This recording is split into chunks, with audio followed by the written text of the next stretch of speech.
ഹരേ കൃഷ്ണ കൃഷ്ണ കൃഷ്ണ ഹരേ ഹരേ ഹരേ രാം രാം രാം ഹരേ ഹരേ ഹരേ Krishna.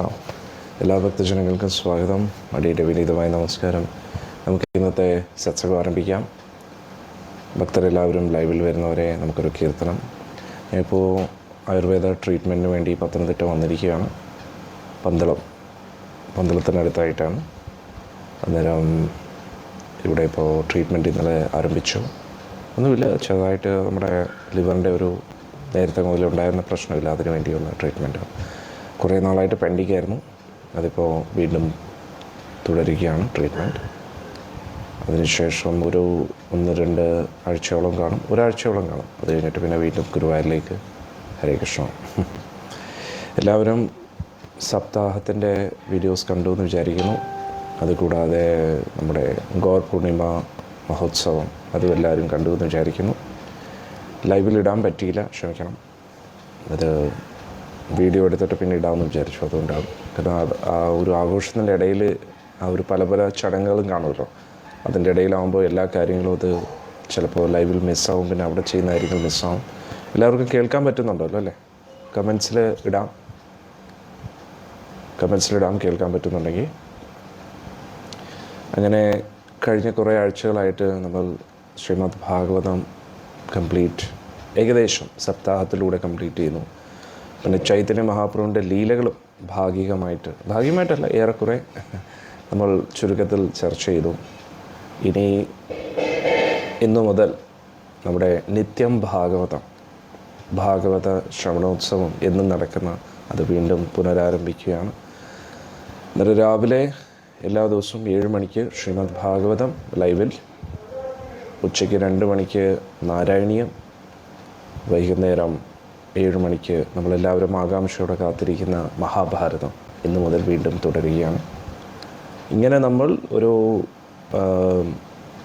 April 12 വരെ അങ്ങനെയായിരിക്കും. 12 മുതൽ കുറച്ച് മാറ്റം വരും. എന്താണെന്നറിയാം? 5 ദിവസത്തെ രാമായണ കഥ. കാരണം 14-ാം തീയതി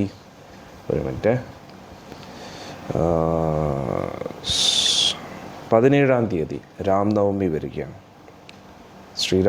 ഭഗവാൻ ഗുരുവായൂരപ്പൻ തന്നെ ശ്രീരാമസ്വാമിയായിട്ട് അവതരിച്ച ദിവസം രാംനവമി. 13-ാം തീയതി രാമാനുജാചാര്യരുടെ അദ്ദേഹം ഈ ലോകത്തിൽ വന്ന ദിവസമാണ്. നമുക്കെല്ലാവർക്കും അറിയാം രാമാനുജാചാര്യർ, ഓർമ്മയില്ലേ? 4 സമ്പ്രദായങ്ങൾ ഏതൊക്കെയാണ്?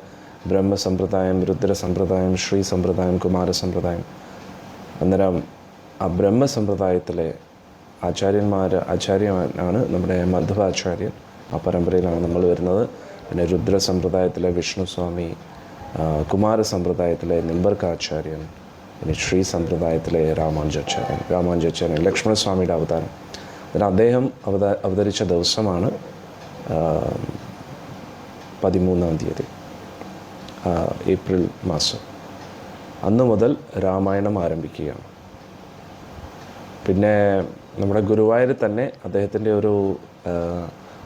ഒരു ക്ഷേത്രമുണ്ട്. വെങ്കടാചലപതി ക്ഷേത്രത്തിൻ്റെ തൊട്ടടുത്ത് തന്നെ അവിടെ നമ്മുടെ രാമാനുജാചാര്യയുടെ ഒരു വിഗ്രഹം പ്രതിഷ്ഠിച്ചിട്ടുണ്ട്.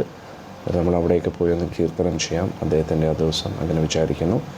പ്രധാനമായിട്ടും അദ്ദേഹത്തിന് ഏറ്റവും ഇഷ്ടം ഭഗവാനെക്കുറിച്ച് കേൾക്കുന്നതായിരിക്കാം. അതുകൊണ്ട് നമുക്ക് 13-ാം തീയതി മുതൽ രാമചരിതം 5 ദിവസത്തെ രാമായണ ചരിതം ആരംഭിക്കുകയാണ്. ശ്രീരാമസ്വാമിയുടെ ചരിതം നമ്മൾ ചർച്ച ചെയ്യാം. ഓക്കെ, ഹരേ കൃഷ്ണ. പിന്നെ ഒരു ഭക്തൻ ചോദിച്ചു, സുഖമാണോ? തീർച്ചയായിട്ടും ഭഗവത് സ്മരണയോടുകൂടി എവിടെ ഇരുന്നാലും സുഖം തന്നെയല്ലേ? ഭഗവത് സ്മരണ ഇല്ലെങ്കിലേ ഉള്ളൂ ദുഃഖം, അല്ലേ? ഇന്നലെ ഇവിടെ ട്രീറ്റ്മെൻറ്റ് ആരംഭിച്ചു. ഇഞ്ചി ചതയ്ക്കുന്ന പോലെ ചതച്ചു. അവസാനം ഞാൻ ഇങ്ങനെ ഇരിക്കുകയാണ്, നിർഗുണ നിരാകാര ബ്രഹ്മത്തിലിരിക്കുക. ഹരേ കൃഷ്ണ. പിന്നെ ഇന്നും ഇനി ട്രീറ്റ്മെൻ്റ് ഉണ്ട്, കുറച്ച് കഴിയുമ്പോൾ. അങ്ങനെ ഓരോന്നോരോന്നായിട്ട് മുന്നോട്ട് പോകും. ശരി, നമുക്കെന്നാൽ കീർത്തനം ആരംഭിക്കാം.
राधे राधे राधे राधे जय जय श्री राधे राधे राधे राधे राधे जय जय श्री राधे राधे राधे राधे राधे जय जय श्री राधे राधे राधे राधे राधे जय जय श्री राधे राधे राधे राधे राधे जय जय श्री राधे राधे राधे राधे राधे जय जय श्री राधे राधे श्याम जय जय श्री राधे श्याम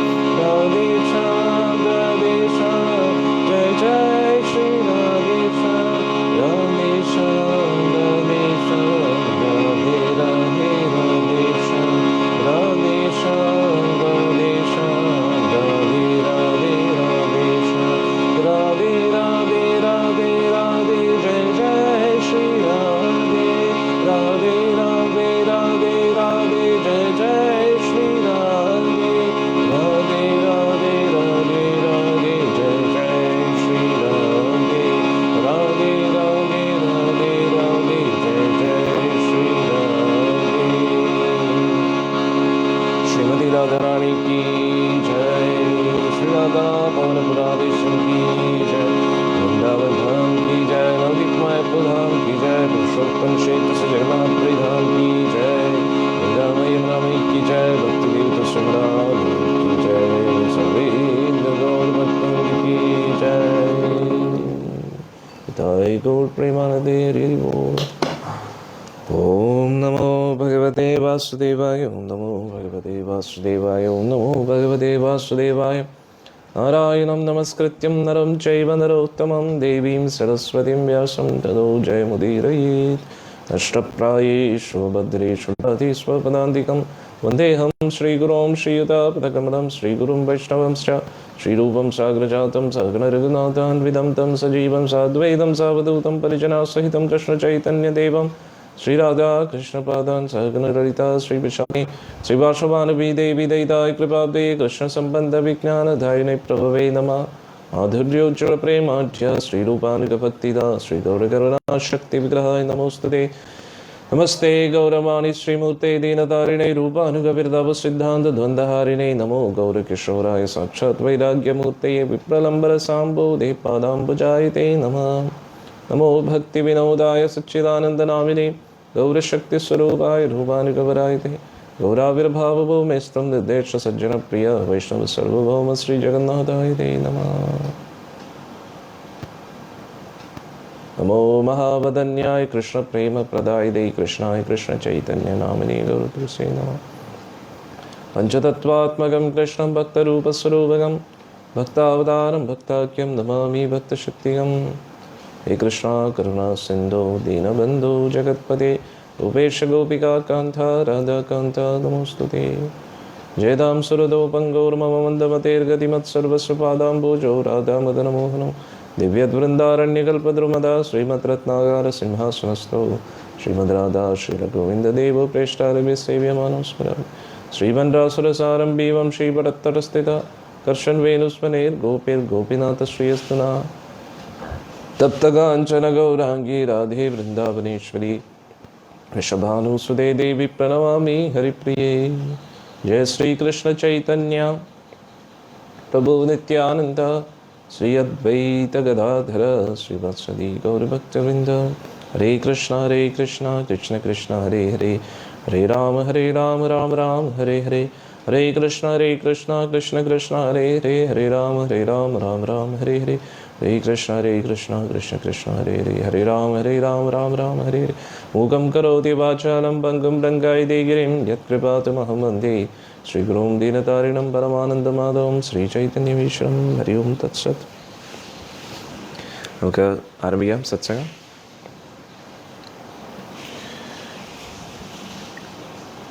ശ്രീമദ് ഭാഗവത്തിലെ മൂന്നാമത്തെ സ്കന്ധമാണ് നമ്മളിപ്പോൾ ചർച്ച ചെയ്തുകൊണ്ടിരിക്കുന്നത്.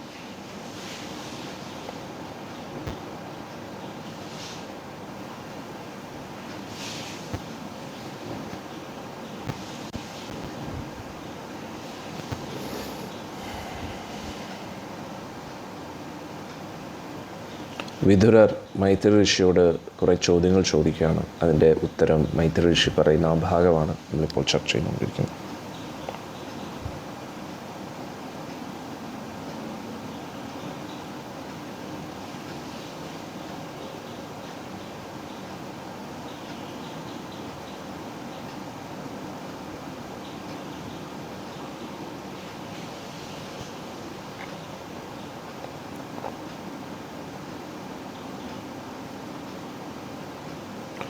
അന്നേരം സൃഷ്ടിയുടെ തുടക്കത്തിൽ പ്രധാനം എങ്ങനെ മഹത്തത്വമാകുന്നു, മഹത്വത്വത്തിൽ നിന്നും ഓരോരോ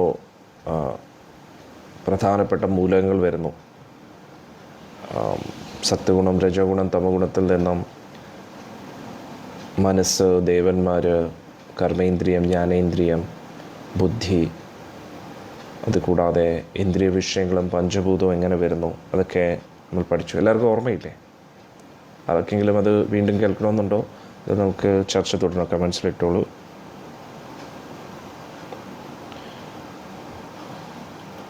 ഓരോരോ പഞ്ചഭൂതങ്ങൾ എങ്ങനെയാണ് വരുന്നത്, അതൊക്കെയാണ് നമ്മൾ പഠിച്ചത്.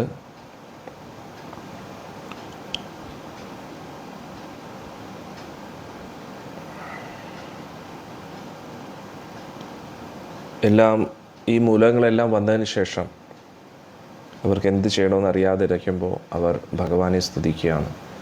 വ്യക്തിരൂപത്തിൽ പഞ്ചഭൂതങ്ങളും ഇന്ദ്രിയ വിഷയങ്ങളും ഈ കർമ്മേന്ദ്രിയം, ജ്ഞാനേന്ദ്രിയം, ഇവരെല്ലാം വ്യക്തിരൂപത്തിൽ ഭഗവാനെ സ്തുതിക്കുകയാണ്. അപ്പോൾ ഭഗവാൻ ഇതിനെല്ലാം കൂട്ടി യോജിപ്പിക്കുകയാണ്.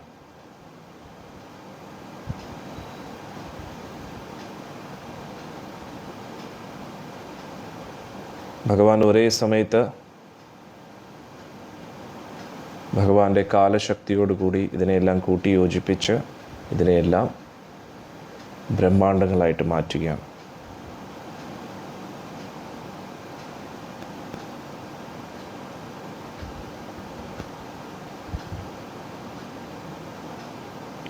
അങ്ങനെ ഭഗവാൻ, ഇനി നമ്മൾ പഠിക്കേണ്ടത് 6ാമത്തെ അധ്യായമാണ്. 6ാമത്തെ അധ്യായം നമുക്ക് ആരംഭിക്കാം.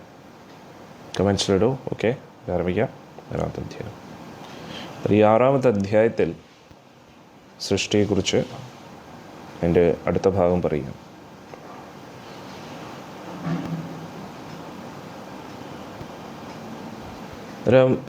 ഇതുവരെ നമ്മൾ ചർച്ച ചെയ്തത്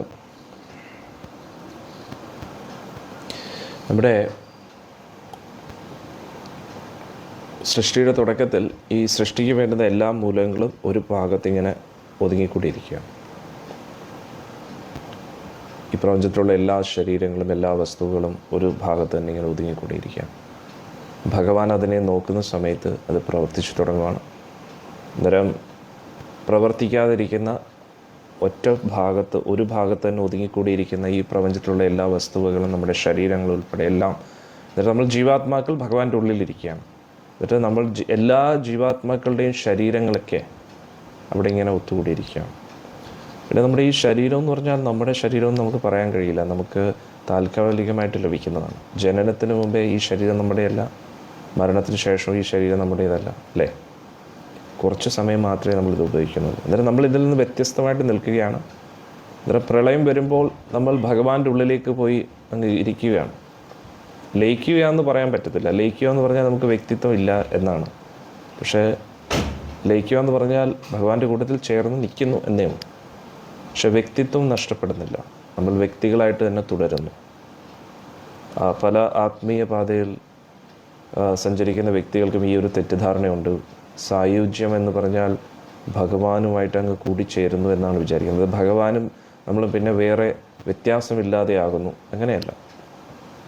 ജീവാത്മാക്കൾ എന്ന് പറയുന്നത് ഭഗവാന്റെ തടസ്ഥ ശക്തിയാണ്. തടസ്ഥ ശക്തികൾ എന്ന് പറഞ്ഞാൽ ഭഗവാനിൽ നിന്നും ഭിന്നമായിട്ട് നിൽക്കുന്ന അംശങ്ങൾ. അവരെന്നും അങ്ങനെ തന്നെ നിലനിൽക്കുന്നു. നിത്യവും നമ്മൾ ഭഗവാന്റെ അംശങ്ങളാണ്. നമുക്കൊരിക്കലും നാശമില്ല. നമ്മളെപ്പോഴും ഭഗവാന്റെ കൂട്ടത്തിൽ ചേർന്നാലും നമ്മൾ ലയിച്ചു പോകുന്നില്ല. അന്നേരം എന്താണ് ഈ സായുജ്യ മോക്ഷം എന്ന് പറഞ്ഞാൽ? സായുജ്യം എന്ന് പറഞ്ഞാൽ ഭഗവാന്റെ ആധ്യാത്മിക ശരീരത്തിൽ നിന്നും വരുന്ന ആ ബ്രഹ്മജ്യോതി, അതിൻ്റെ ഒരു ഭാഗമായിട്ട് നിൽക്കുക എന്നതാണ്. അപ്പോൾ ഗോളത്തിൽ നിന്നും സൂര്യദേവനിൽ നിന്ന്, സൂര്യദേവനാണ് സൂര്യഗോളത്തെ നിയന്ത്രിക്കുന്നത്. അന്നേരം ആ സൂര്യഗോളത്തിൽ നിന്നും കോടാനുകോടി സൂര്യരശ്മികൾ വരുന്നുണ്ട്. അന്നേരം അതേപോലെ ഒരു രശ്മിയായിട്ട് നമ്മൾ നിലനിൽക്കുന്നു ബ്രഹ്മജ്യോതിയിൽ. പക്ഷേ വ്യക്തിത്വം നഷ്ടപ്പെടുന്നില്ല. അതാണ് നമ്മൾ മനസ്സിലാക്കേണ്ടത്. ചില വ്യക്തികൾ ചില ഉദാഹരണം നൽകാറുണ്ട്. സമുദ്രത്തിൽ ഇപ്പോൾ പല തുള്ളികൾ ചേർന്നതാണ് സമുദ്രം. അതേപോലെ കോടാനുകോടി ജീവാത്മാക്കൾ ബ്രഹ്മജ്യോതിയായിട്ട് മാറുന്നു. എന്നിട്ട് ആ ബ്രഹ്മജ്യോതി പിന്നെ ആ ജീവാത്മാക്കളും തമ്മിൽ വ്യത്യാസമില്ല. അങ്ങനെയല്ല. എത്ര തുള്ളികൾ ചേർന്നാലും സമുദ്രത്തിലുണ്ടെങ്കിൽ ആ തുള്ളികളെ വീണ്ടും നമുക്ക് എടുക്കാൻ പറ്റും. അതേ തുള്ളി തന്നെ ആകണമെന്ന് അങ്ങനെ അതൊരു സമുദ്രത്തിൻ്റെ ഉദാഹരണം വെച്ച് നോക്കുമ്പോൾ അത് പ്രായോഗികമല്ല. പക്ഷെ എന്നാലും എങ്ങനെയാണോ തുള്ളികൾ ചേർന്ന് സമുദ്രമാകുന്നത്, അതേപോലെ സമുദ്രത്തിൽ നിന്ന് തുള്ളികളെ വീണ്ടും എടുക്കാൻ പറ്റും. കാരണം ഇപ്പം നീരാവിയായിട്ട് നേരെ പോയി അത് കാർമേഘമാകുന്നില്ലേ? അതേപോലെയാണ് ബ്രഹ്മജ്യോതിയിൽ നമ്മൾ ലയിച്ചാലും വീണ്ടും തിരിച്ച് ഈ ലോകത്തിൽ വരാനുള്ള സാധ്യതയുണ്ട്. ഓക്കെ, എല്ലാവർക്കും മനസ്സിലായെന്ന് വിചാരിക്കുന്നു. എല്ലാവർക്കും മനസ്സിലായല്ലോ അല്ലേ? കമൻസിലിടൂ. മനസ്സിലായെങ്കിൽ മനസ്സിലായി എന്നിട്ടുള്ളൂ. അങ്ങനെയാണെങ്കിൽ നമുക്ക് മുന്നോട്ട് പോകാം. അല്ലെങ്കിൽ വീണ്ടും എക്സ്പ്ലനേഷൻ വേണമെങ്കിൽ നമുക്ക് വീണ്ടും എക്സ്പ്ലെയിൻ ചെയ്യാം. അങ്ങനെ ഈ സൃഷ്ടിയെല്ലാം വന്നതിന് ശേഷം അവരെല്ലാവരും സൃഷ്ടിയുടെ മൂലങ്ങളെല്ലാം പഞ്ചഭൂതങ്ങളും കർമ്മേന്ദ്രിയം, ജ്ഞാനേന്ദ്രിയം, ഇന്ദ്രിയ വിഷയങ്ങൾ ഇവരെല്ലാവരും ഒത്തുകൂടി എന്തിനാണ് നമ്മൾ വന്നിരിക്കുന്നത് എന്നിങ്ങനെ ഭഗവാനോട് ചോദിക്കുകയാണ്. നമ്മളെന്താ ചെയ്യേണ്ടത്? നമ്മൾ അവിടുത്തെ ദാസന്മാരാണ്. അങ്ങ് കാരുണ്യപൂർവ്വം പറഞ്ഞു നൽകൂ നമ്മളെന്താ ചെയ്യേണ്ടത്, സൃഷ്ടി എങ്ങനെ മുന്നോട്ട് കൊണ്ടുപോകുന്നു. ആര്? അഗ്നി വ്യക്തിരൂപത്തിൽ, പൃഥ്വി വ്യക്തിരൂപത്തിൽ, ജലം വ്യക്തിരൂപത്തിൽ, ഇങ്ങനെ ഓരോ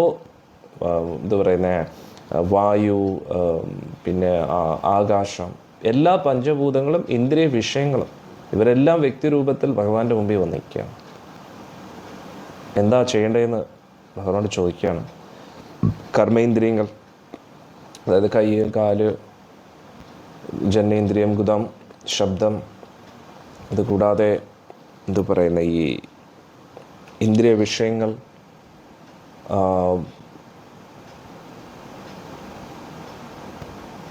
പിന്നെ മനസ്സ് വ്യക്തിരൂപത്തിൽ വന്ന് നിൽക്കുന്നു. ദേവന്മാർ വ്യക്തിരൂപത്തിൽ, ദേവന്മാരുടെ ശക്തികൾ. അന്നേരം ഇതൊക്കെ ആദ്യമേ സൃഷ്ടിച്ചു. എന്നിട്ട് ഒരു ദേവൻ്റെ സ്ഥാനം ലഭിക്കും. ഒരു വ്യക്തിക്ക് ദേവൻ്റെ സ്ഥാനം ലഭിക്കുമ്പോൾ ഈ ദൈവിക ശക്തികളെല്ലാം ആ വ്യക്തിക്ക് ലഭിക്കുകയാണ്. അന്നേരം ഈ ഓരോ ബ്രഹ്മാണ്ടുകളെ സൃഷ്ടിക്കുന്നതിന് മുമ്പേ തന്നെ ഇവരെയെല്ലാം ഭഗവാൻ സൃഷ്ടിച്ചു കഴിഞ്ഞു. അതിന് വേണ്ടുന്ന ശക്തികളെ, സ്ഥാനങ്ങളെ നേരത്തെ നിശ്ചയിച്ചു കഴിഞ്ഞു. അത് ഭഗവാന്റെ തന്നെ ഒരു അംശമാണ്. എന്നിട്ട് ഒരു ജീവാത്മാവിന് ആ സ്ഥാനത്തിരിക്കാൻ യോഗ്യത ലഭിക്കുമ്പോൾ ആ സ്ഥാനം അവർ നിർവഹിക്കുന്നു. ഈ ശക്തികളെല്ലാം അവർക്ക് ലഭിക്കുന്നു. ഇത് ഞാൻ കൂടുതൽ ഡീറ്റെയിൽ ആയിട്ട് ഇതിനു മുമ്പേയുള്ള സത്സംഗത്തിലെല്ലാം വിവരിച്ചതാണ്. അതുകൊണ്ട് ഞാനിത് കൂടുതലോട്ട് ഡീറ്റെയിൽ ആയിട്ട് പോകുന്നില്ല. ഇനി നമുക്ക് ആദ്യത്തെ ശ്ലോകത്തിലേക്ക് കിടക്കാം. അന്നേരം മൈത്രേയ ഋഷിയെടുത്ത് ചോദിച്ച ചോദ്യങ്ങൾ ആര് ചോദിച്ചു? വിതുരർ ചോദിച്ചു. അങ്ങനെയാണ് സൃഷ്ടിയെക്കുറിച്ച് ഡീറ്റെയിൽ ആയിട്ട് പറയുന്നത്. 6ാമത്തെ അധ്യായം 1ാമത്തെ ശ്ലോകം. ഋഷിരുവാച ഇതി താസാം സ്വശക്തിനാം സതിനാം അസമത്യേസ പ്രസുപ്തലോകതന്ത്രാണാം നിശമ്യാഗതിം ഈശ്വര. മൈത്രേയ ഋഷി പറഞ്ഞു,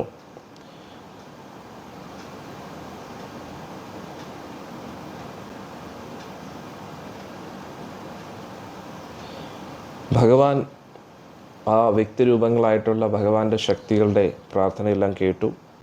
എന്നിട്ട് ഭഗവാൻ എന്ത് ചെയ്തു? കാലസജ്ഞം തഥാ ദേവീം ബിഭ്രച്ഛാ ശക്തിമുരുക്രമ ത്രയോവിംശതി തത്വാനാം ഗണം ഉപയുഗപാദവിശത്.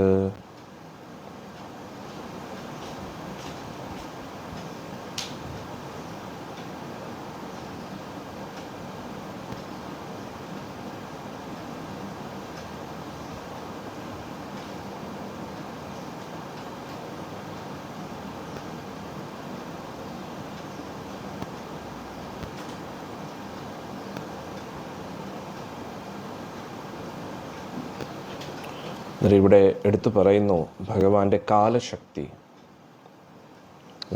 കാലശക്തി പ്രവർത്തിച്ചു തുടങ്ങിയാണ്. ഭഗവാൻ എന്ത് ചെയ്തു? ഭഗവാന്റെ കാലശക്തിയോടുകൂടി 24 മൂലകങ്ങളുടെ ഉള്ളിലും ഭഗവാൻ പ്രവേശിക്കുകയാണ്. ഈ ഓരോ മൂലകത്തിലും ഭഗവാന്റെ കാലശക്തി പ്രവേശിച്ചപ്പോഴാണ് അത് വ്യത്യസ്ത ഭാഗങ്ങളായിട്ട് മാറിയത്. ഉദാഹരണത്തിന് പ്രധാനമായിട്ടിരിക്കുന്ന വസ്തു അത് മഹത്തത്വമായത് ഭഗവാന്റെ കാലശക്തി കയറിയപ്പോഴാണ്. ഒരു മാതാജി ചോദിക്കുന്നു, കർമ്മേന്ദ്രിയത്തിനും വ്യക്തിരൂപമുണ്ട്. എല്ലാത്തിനും ഈ 23 മൂലകങ്ങൾക്കും വ്യക്തിരൂപമുണ്ട്. ഒരു 23 പേരും പ്രാർത്ഥിച്ചുകൊണ്ടിരിക്കുകയാണ്. എന്നിട്ട് 24ാമത്തെ ഭാഗമാണ് കാലശക്തി.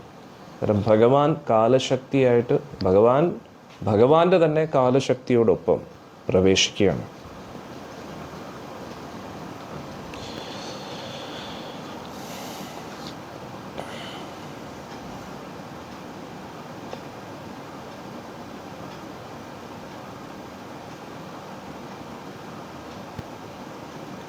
എന്നിട്ട് ഈ കാലശക്തിയും ഇതെല്ലാം കൂടെ കൂട്ടി യോജിപ്പിക്കുകയാണ് ഭഗവാൻ.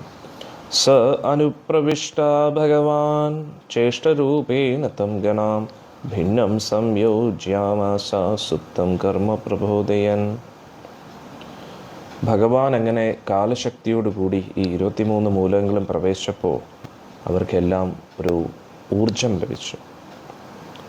എന്നിട്ട് ഇവിടെ ഉദാഹരണം നൽകുന്നു, എങ്ങനെയാണോ പ്രബോധയൻ, ഒരു സുപ്തം കർമ്മ പ്രബോധയൻ, സംയോജാമാസ സുപ്തം കർമ്മ പ്രബോധയൻ.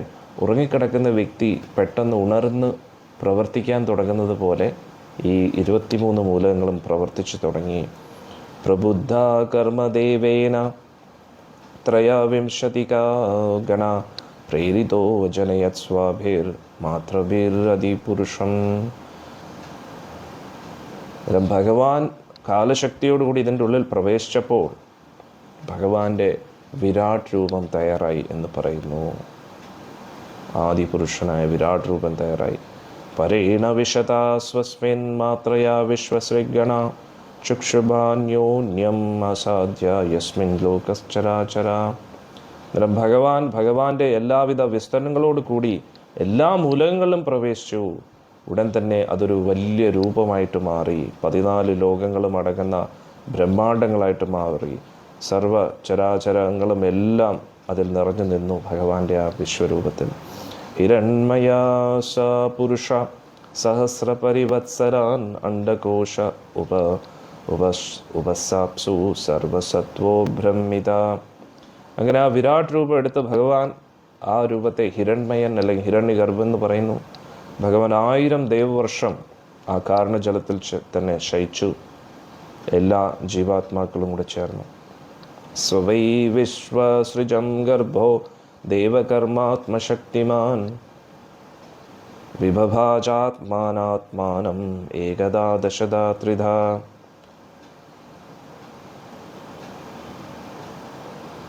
എന്നിട്ട് ഭഗവാന്റെ ഉള്ളിൽ നിന്ന് തന്നെ ഭഗവാൻ വ്യത്യസ്ത ഭൗതിക ബോധങ്ങളെ കൊണ്ടുവന്നു.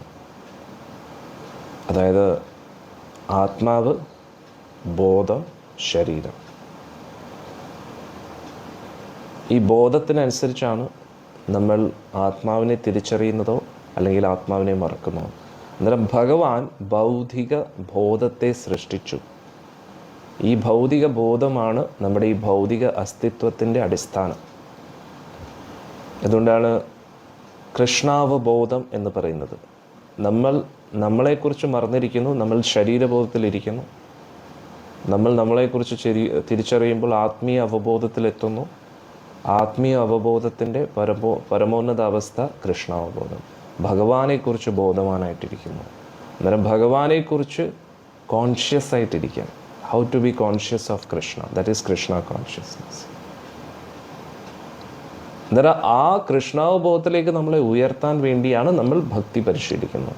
ഭഗവാന്റെ തിരുനാമ ജപം, ഭഗവാനെക്കുറിച്ച് കേൾക്കുന്നു, ഭഗവാന്റെ സേവനങ്ങൾ ചെയ്യുന്നു, ദീക്ഷ സ്വീകരിക്കുന്നു.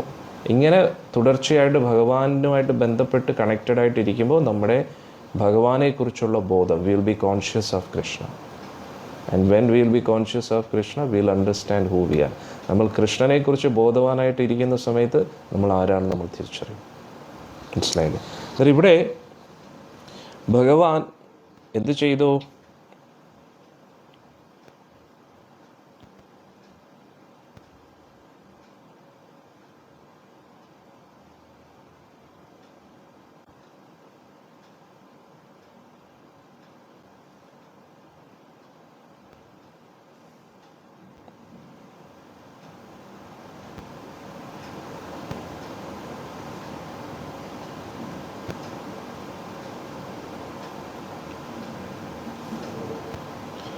ഭഗവാൻ ആ ഭൗതിക ബോധത്തെ കൊണ്ടുവന്നു. എന്നാൽ ഇവിടെ പ്രഭുപാദ് വളരെ മനോഹരമായിട്ട് പറയുന്നു, ഈ ബോധമാണ് ഒരു ജീവാത്മാവിൻ്റെ ലക്ഷണം. എന്നാൽ ഈ ബോധത്തിൻ്റെ അടിസ്ഥാനത്തിലാണ് നമുക്ക് മനസ്സിലാക്കാൻ പറ്റുന്ന ഒരു വ്യക്തിയുടെ ഉള്ളിൽ ജീവനുണ്ടെന്ന്. ഇതിനെ ജ്ഞാനശക്തിയും എന്ന് പറയുന്നു. ഈ പ്രപഞ്ചത്തിലുള്ള എല്ലാ ജീവാത്മാക്കളുടെയും ബോധം, അതാണ് വിരാട് രൂപത്തിൻ്റെ ബോധം എന്ന് പ്രഭുപാദ് ജി ഇവിടെ പറയുന്നു. എന്നിട്ട് ഈ ബോധം എങ്ങനെയാണ് പ്രവർത്തിക്കുന്നത്? പ്രാണവായുവിലൂടെ. ഈ പ്രാണവായുവാണ് 10 വിഭജിക്കപ്പെടുന്നത്. അന്നേരം പൊതുവെ 5 പ്രാണവായുവിനെ കുറിച്ചാണ് നമ്മൾ കേൾക്കുന്നത്. പക്ഷേ അതിൻ്റെ സൂക്ഷ്മതലത്തിൽ 10 ഉണ്ടെന്ന് പറയുന്നു പ്രഭുപാദ് ജി. അതിൻ്റെ പേരുകൾ പ്രാണ, അപാന, ഉദാന, വ്യാന, സമാന, അതിനെക്കുറിച്ച് നമുക്കറിയാം. അതുകൂടാതെ നാഗ, കൂർമ്മ, കൃക്കര, ദേവദത്ത, ധനഞ്ജയ. അന്നേരം പ്രാണവായു, അപാനവായു, ഉദാനവായു, വ്യാനവായു, സമാനവായു. ഇത് കൂടാതെ നാഗ, കൂർമ്മ, കൃക്കര, ദേവദത്ത, ധനഞ്ജയ. ഈ 10 തരം വായുകളുണ്ട്. അന്നേരം ഭഗവാൻ ഭൗതിക അവബോധത്തെ നൽകുന്നു, ബോധത്തെ നൽകുന്നു. ബോധമാണ് നമ്മൾ ആത്മാവിനെ ഈ ലോകമായിട്ട് കണക്ട് ചെയ്യിപ്പിക്കുന്നത്. അപ്പോൾ അബോധാവസ്ഥയിൽ ഇരിക്കുന്ന വ്യക്തിക്ക് ഈ ലോകമായിട്ട് ഒരു ബന്ധവുമില്ല. അന്നേരം ഈ ബോധത്തിൻ്റെ അടിസ്ഥാനത്തിൽ, അന്നേരം ഈ ബോധത്തെ നമുക്ക് ഭൗതിക ബോധം, ആത്മീയ അവബോധം, ഇങ്ങനെ 2ആയിട്ട് തിരിക്കാൻ പറ്റും. ആത്മീയ അവബോധത്തിലിരിക്കുന്ന വ്യക്തിക്ക് ഈ ലോകത്തിലുള്ള എല്ലാ വസ്തുവകകളെയും ആത്മീയമായിട്ട് ഉപയോഗിക്കാനേ തോന്നും. പക്ഷേ ഭൗതിക ബോധത്തിലിരിക്കുന്ന വ്യക്തിക്ക് ഈ ലോകത്തെ എല്ലാം ആസ്വാദനത്തിന് വേണ്ടി ഉപയോഗിക്കാനേ തോന്നും. അന്നേരം ഈ ബോധമാണ് സ്വിച്ച്. ഈ ബോധം, ഇപ്പോൾ ഒരു ട്രെയിൻ പോകുമ്പോൾ ട്രാക്ക് ഷിഫ്റ്റ് ചെയ്യുമ്പോൾ ലെഫ്റ്റ് ട്രാക്കിലൂടെ പോകും, റൈറ്റ് ട്രാക്കിലൂടെ പോകും. അതേപോലെയാണ് നമ്മുടെ ട്രെയിൻ ഇങ്ങനെ പോകണം. അന്നേരം ആ ബോധമാണ് നമ്മുടെ സ്വിച്ച്. ഈ ബോധം ശുദ്ധീകരിച്ചു കഴിഞ്ഞാൽ നമ്മൾ നല്ല സജ്ജനങ്ങളായിട്ട് മാറും. ഈ ബോധം മലിനമായി കഴിഞ്ഞാൽ നമ്മൾ ദുർജനങ്ങളായിട്ട് മാറും. അങ്ങനെ അതും അടച്ചേരാ, വാതിലടച്ചു. അന്നേരം നമ്മുടെ ഭൗതിക അവബോധത്തെ ശുദ്ധീകരിക്കുക. എന്നിട്ട് ഇതെങ്ങനെയാണ് അശുദ്ധമാകുന്നത്? ഇത് വല്ലാത്തൊരു ഡീപ്പായിട്ടുള്ള ഒരു മെഡിക്കൽ എന്ന് പറയാം, ഒരു മെഡിക്കൽ സയൻസ് എന്ന് തന്നെ പറയാം. നമ്മുടെ ആ ഫിസിക്കൽ ഈ മെഷീൻ എങ്ങനെ പ്രവർത്തിക്കും, നമ്മുടെ ഈ ശരീരമാകുന്ന ഇത് വലിയൊരു അത്ഭുതം തന്നെയാണ്. അതായത് ഈ 23 മൂലകങ്ങളെയും ഭഗവാൻ സൃഷ്ടിച്ചു.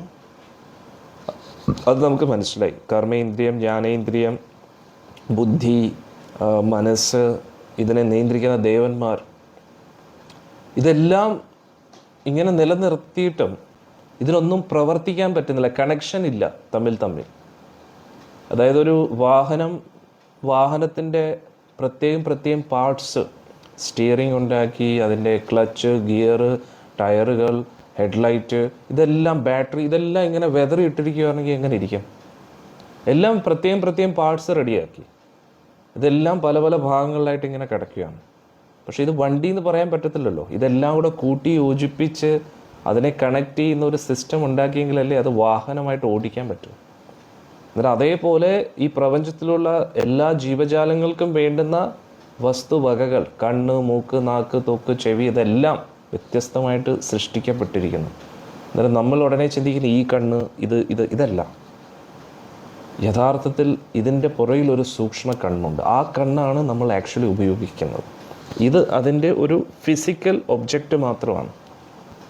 അതായത് നമ്മൾ എങ്ങനെയാണോ ഒരു ലെൻസ് ഉപയോഗിച്ച് നമ്മളൊരു വസ്തുവിനെ കാണുന്നത്, ബൈനോക്കുലേഴ്സോ ഉപയോഗിച്ചിട്ട് ഈ കണ്ണിലൂടെ നമ്മൾ കാണുന്നത്, അന്നേരം ഈ കണ്ണാണ് നമ്മുടെ യഥാർത്ഥ കണ്ണ്. ഇതേപോലെ ഇത് സത്യം പറഞ്ഞാൽ ഒരു ലെൻസാണ്. ഇതൊരു ബൈനോക്കുലർ പോലെയോ അല്ലെങ്കിൽ ടെലിസ്കോപ്പ് പോലെ, മൈക്രോസ്കോപ്പ് പോലെ ഒരു കണ്ണാണ്. ഇതൊരു ഒരു ലെൻസാണ്.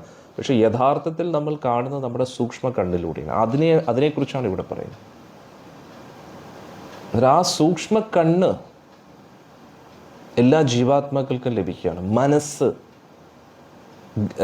ശ്രവണേന്ദ്രിയം, പിന്നെ നമ്മുടെ ഗന്ധം അനുഭവിക്കാനുള്ള ആ ഒരു ഒരു ഇന്ദ്രിയം, രുചിക്കാനുള്ള ഇന്ദ്രിയം, ഇതെല്ലാം നമ്മുടെ സൂക്ഷ്മമായിട്ട് നമ്മുടെ ഉള്ളിലുണ്ട്. നമ്മുടെ ഈ ശരീരം നശിക്കുമ്പോഴും കാണാനുള്ള ശേഷി നഷ്ടപ്പെടുന്നില്ല, കേൾക്കാനുള്ള ശേഷി നഷ്ടപ്പെടുന്നില്ല. അതുകൊണ്ടാണ് പ്രേതാവസ്ഥയിലിരിക്കുന്ന ആത്മാക്കൾക്കും കാണാനും കേൾക്കാനും ഒക്കെ പറ്റുന്നത്. പക്ഷേ അവർക്ക് ഈ ലോകമായിട്ടുള്ള ഇൻട്രാക്ഷൻ ഈ ശരീരം വഴിയാണ്, അത് നഷ്ടപ്പെട്ടു. അവർക്ക് സൂക്ഷ്മ കണ്ണുകളും ഇതൊക്കെ ഉണ്ട്. പക്ഷേ ഈ ലോകത്തിൻ്റെ വസ്തുവകകൾ അവർക്ക് ആസ്വദിക്കണമെങ്കിൽ ഈ ഒരു ശരീരം വേണം. ഈ ഒരു ശരീരത്തിലൂടെ മാത്രമേ ഒരു ഇൻട്രാക്ഷൻ പറ്റൂ ഈ ലോകമായിട്ട്. അന്നേരം അത് നഷ്ടപ്പെടും. പക്ഷേ സൂക്ഷ്മ കണ്ണുകളും മൂക്കും നമ്മുടെ എല്ലാ ഇന്ദ്രിയങ്ങളും അവരുടെ കയ്യിലുണ്ടെന്നുള്ളതാണ്.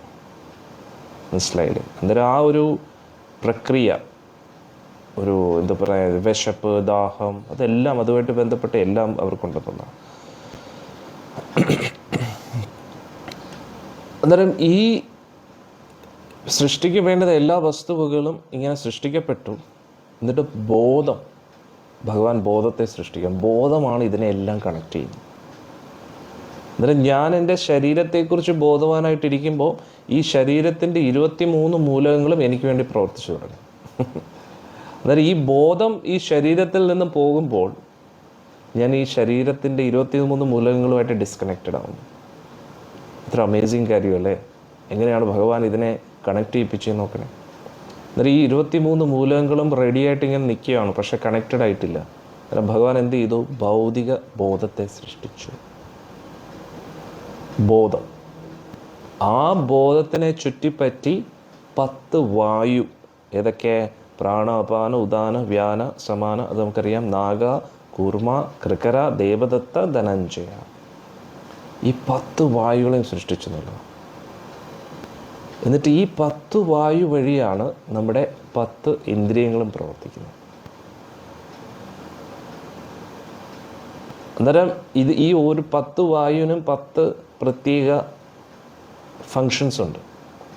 അന്നേരം ഈ 10 വായു എന്ത് ചെയ്യുമെന്ന് ചോദിച്ചു കഴിഞ്ഞാൽ ഈ ബോധത്തിന് ചുറ്റും ഇങ്ങനെ കറങ്ങിക്കൊണ്ടിരിക്കും. നമ്മുടെ ആത്മാവിനെ പ്രേരിപ്പിച്ചുകൊണ്ടിരിക്കും ഓരോ കാര്യങ്ങൾ ചെയ്യിപ്പിക്കാൻ വേണ്ടി. അന്നേരം ഈ വായു, ഈ ചുറ്റും കിടക്കുന്ന ഈ വായു ഇല്ലേ, 10 വായു, ഇത് നമ്മുടെ ആത്മാവിന് ചുറ്റും ഇങ്ങനെ കറങ്ങിക്കൊണ്ടിരിക്കുകയാണ്. ഈ പ്രാണവായു 10ആയിട്ട് മാറുകയാണ്.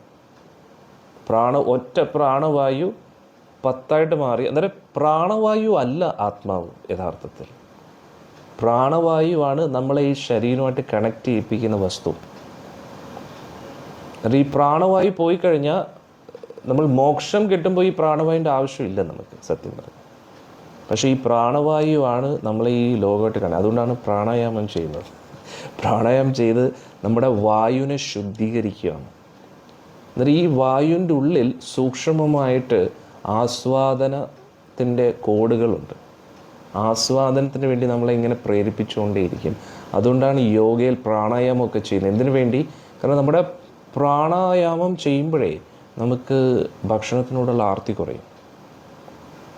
ഈ ലോകമായിട്ട് ബന്ധപ്പെട്ട എല്ലാ ആഗ്രഹങ്ങളും കുറഞ്ഞുകൊണ്ടിരിക്കും. അതുകൊണ്ടാണ് ഈ പ്രാണായാമം ചെയ്യുന്നത് ഏറ്റവും നല്ലതാണെന്ന് പറയുന്നത്. പ്രാണായാമം ചെയ്യുന്നതിനനുസരിച്ച് നമുക്ക് നമ്മുടെ ഇന്ദ്രിയങ്ങളെ നിയന്ത്രിക്കാൻ പറ്റും. പ്രാണായാമം ചെയ്യാതിരിക്കുമ്പം ഈ ഇന്ദ്രിയങ്ങൾ നമ്മളിങ്ങനെ വലിക്കുന്ന പോലെ അങ്ങ് തോന്നും. നമ്മളങ്ങോട്ടും ഇങ്ങോട്ട് കൊണ്ടുപോകുന്നു. കാരണം എന്താ? അതിൻ്റെ ഉള്ളിൽ നമ്മൾ ഇതിനു മുമ്പേ എക്സ്പീരിയൻസ് ചെയ്ത എക്സ്പീരിയൻസുകളെല്ലാം ഇതിനകത്ത് സ്റ്റോർ ചെയ്തിരിക്കുകയാണ് വായുവിൽ. പിന്നെ നമ്മുടേതായിട്ടുള്ള വാസനകൾ ഇതെല്ലാം ഇതിനകത്ത് ഇരിക്കുകയാണുള്ളത്. അന്നേരം നമ്മുടെ ഈ പ്രാണവായു ഇത് സത്യം പറഞ്ഞാൽ മനസ്സിൻ്റെ വേറൊരു രൂപമെന്ന് കൂടെ വേണമെങ്കിൽ നമുക്ക് പറയാം. കാരണം എന്താ? മനസ്സിൻ്റെ ചിന്തകൾ, ആഗ്രഹങ്ങൾ ഇതെല്ലാമാണ് സത്യം പറഞ്ഞാൽ ഈ ബോധത്തിൻ്റെ അടുത്ത തലത്തിലാണ് സൂക്ഷ്മമായിട്ട് മനസ്സിരിക്കുന്നത്. അന്നേരം ഈ മനസ്സ് പ്രാണവായിട്ട് കണക്റ്റഡാണ്. അന്നേരം ഈ വായുവിനെ നിയന്ത്രിക്കുമ്പോൾ മനസ്സിനെ നിയന്ത്രിക്കാൻ പറ്റും, മനസ്സിനെ നിയന്ത്രിക്കുമ്പോൾ വായുവിനെ നിയന്ത്രിക്കാൻ പറ്റും. ആകെ കൂടെ ഒരു വല്ലാത്തൊരു കോംപ്ലിക്കേറ്റഡ് അവസ്ഥയാണ്. അന്നേരം ഈ ബോധം,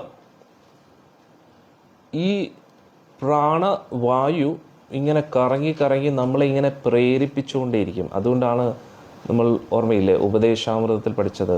വാചോ വേഗം, മനസാ ക്രോധവേഗം,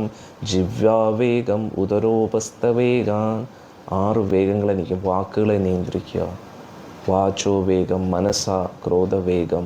ആ ഒരു വേഗം, ഒരു ഫോഴ്സ്, ഈ വായുവിൻ്റെ ഫോഴ്സ് നമ്മളെ ഇങ്ങനെ നിർബന്ധിപ്പിച്ചുകൊണ്ടേയിരിക്കും ചില കാര്യങ്ങൾ കാണാൻ, ചില കാര്യങ്ങൾ കേൾക്കാൻ, ചില വസ്തുവകൾ രുചിക്കാൻ, ചില സ്പർശന സുഖങ്ങൾ അനുഭവിക്കാൻ, ചില ഗന്ധം അനുഭവിക്കാൻ. അന്നേരം നമ്മുടെ ഇന്ദ്രിയങ്ങളെ ഇങ്ങനെ വലിച്ചുകൊണ്ടേയിരിക്കും ആ വായു. അന്നേരം ഇത് നമ്മുടെ ബോധത്തെ വലിച്ചുകൊണ്ട് പോകും, നമ്മുടെ മനസ്സിനെ വലിക്കും, മനസ്സ് നമ്മുടെ ബോധത്തെ വലിച്ചുകൊണ്ടേയിരിക്കും. വളരെ ഡേഞ്ചറസ് ആണ്. അങ്ങനെ എന്തു പറ്റും? നമ്മുടെ ബോധം മലിനമാകുന്നു. അതാണ് പ്രഭുപാദ്ജിയുടെ പറയുന്നത്. നോക്കണേ, അതാണ് ഭഗവത്ഗീതയിലെ ഒരു ഉത്തമ ശ്ലോകം. പ്രഭുപാദ്ജിയുടെ വ്യവസായാത്മിക ബുദ്ധിർ ഏകേ ഹേ കുരുനന്ദന ബഹുശാഖാ ഹി അനന്തശ്ച ബുദ്ധയോ അവ്യവസായിനാം. ആത്മീയ അവബോധത്തിലിരിക്കുന്ന വ്യക്തിയുടെ ബോധം ഉറച്ചു നിൽക്കും, ഒരു കാര്യത്തിൽ തന്നെ ഉറച്ചു നിൽക്കും. പക്ഷേ ആത്മീയ അവബോധമില്ലാത്ത വ്യക്തികളുടെ ബോധം പല പല ദിശകളിലെ ബഹുശാഖാ ഹി അനന്തശ്ച, ഒരു കാര്യത്തിൽ അവർക്ക് ഉറച്ചു നിൽക്കാൻ പറ്റത്തില്ല. അവരിങ്ങനെ പല പല ദിശകളിലേക്ക് അവരുടെ മനസ്സിങ്ങനെ ഓടിക്കൊണ്ടേയിരിക്കും. പക്ഷെ ആത്മീയ അവബോധത്തിലിരിക്കുന്ന വ്യക്തിയുടെ മനസ്സോ ഒരിടത്ത് തന്നെ സ്റ്റേബിളായിട്ടിരിക്കും, ഫോക്കസ് കിട്ടും. പ്രത്യേകിച്ച് ഒരുപാട് ലൈംഗിക ത്വരയും ലൈംഗിക ആസക്തിയുള്ളവർക്ക് ഒരു കാര്യത്തിലും ഉറച്ചു നിൽക്കാൻ പറ്റത്തില്ല. ആസ്വാദനത്തിൻ്റെ പുറകെ പോകുന്ന വ്യക്തികളുടെ ബോധം പല ദിശകളിൽ ഇങ്ങനെ ഓടിക്കളിക്കും. പക്ഷേ ഭക്തിയിൽ ഉറച്ചു നിൽക്കുന്ന ആത്മീയ അവബോധത്തിലിരിക്കുന്ന വ്യക്തികളുടെ ഫോക്കസ് നന്നായിരിക്കും. അവരെ കൊണ്ട് കൂടുതൽ കാര്യങ്ങൾ അവർക്ക് കുറച്ച് സമയം കൊണ്ട് ചെയ്യാൻ പറ്റും. കാരണം എന്താ? ഫോക്കസ് ഉണ്ട്. മറ്റുള്ളവർക്ക് ഒരു കാര്യം പോലും സ്റ്റേബിളായിട്ട് ചെയ്യാൻ കഴിയില്ല. ബഹുശാഖാ ഹി അനന്തശ്ച. ഇവിടെ അതാണ് പറയുന്നത്. അന്നേരം ജീവാത്മാവിൻ്റെ ആ പരിശുദ്ധ അവബോധം ഈ പ്രാണവായുവിൻ്റെ ഈ വലി കാരണം അവർക്കത് നിയന്ത്രിക്കാൻ പറ്റാതെ പല ദിശകളിലേക്കും പോവുകയാണ്.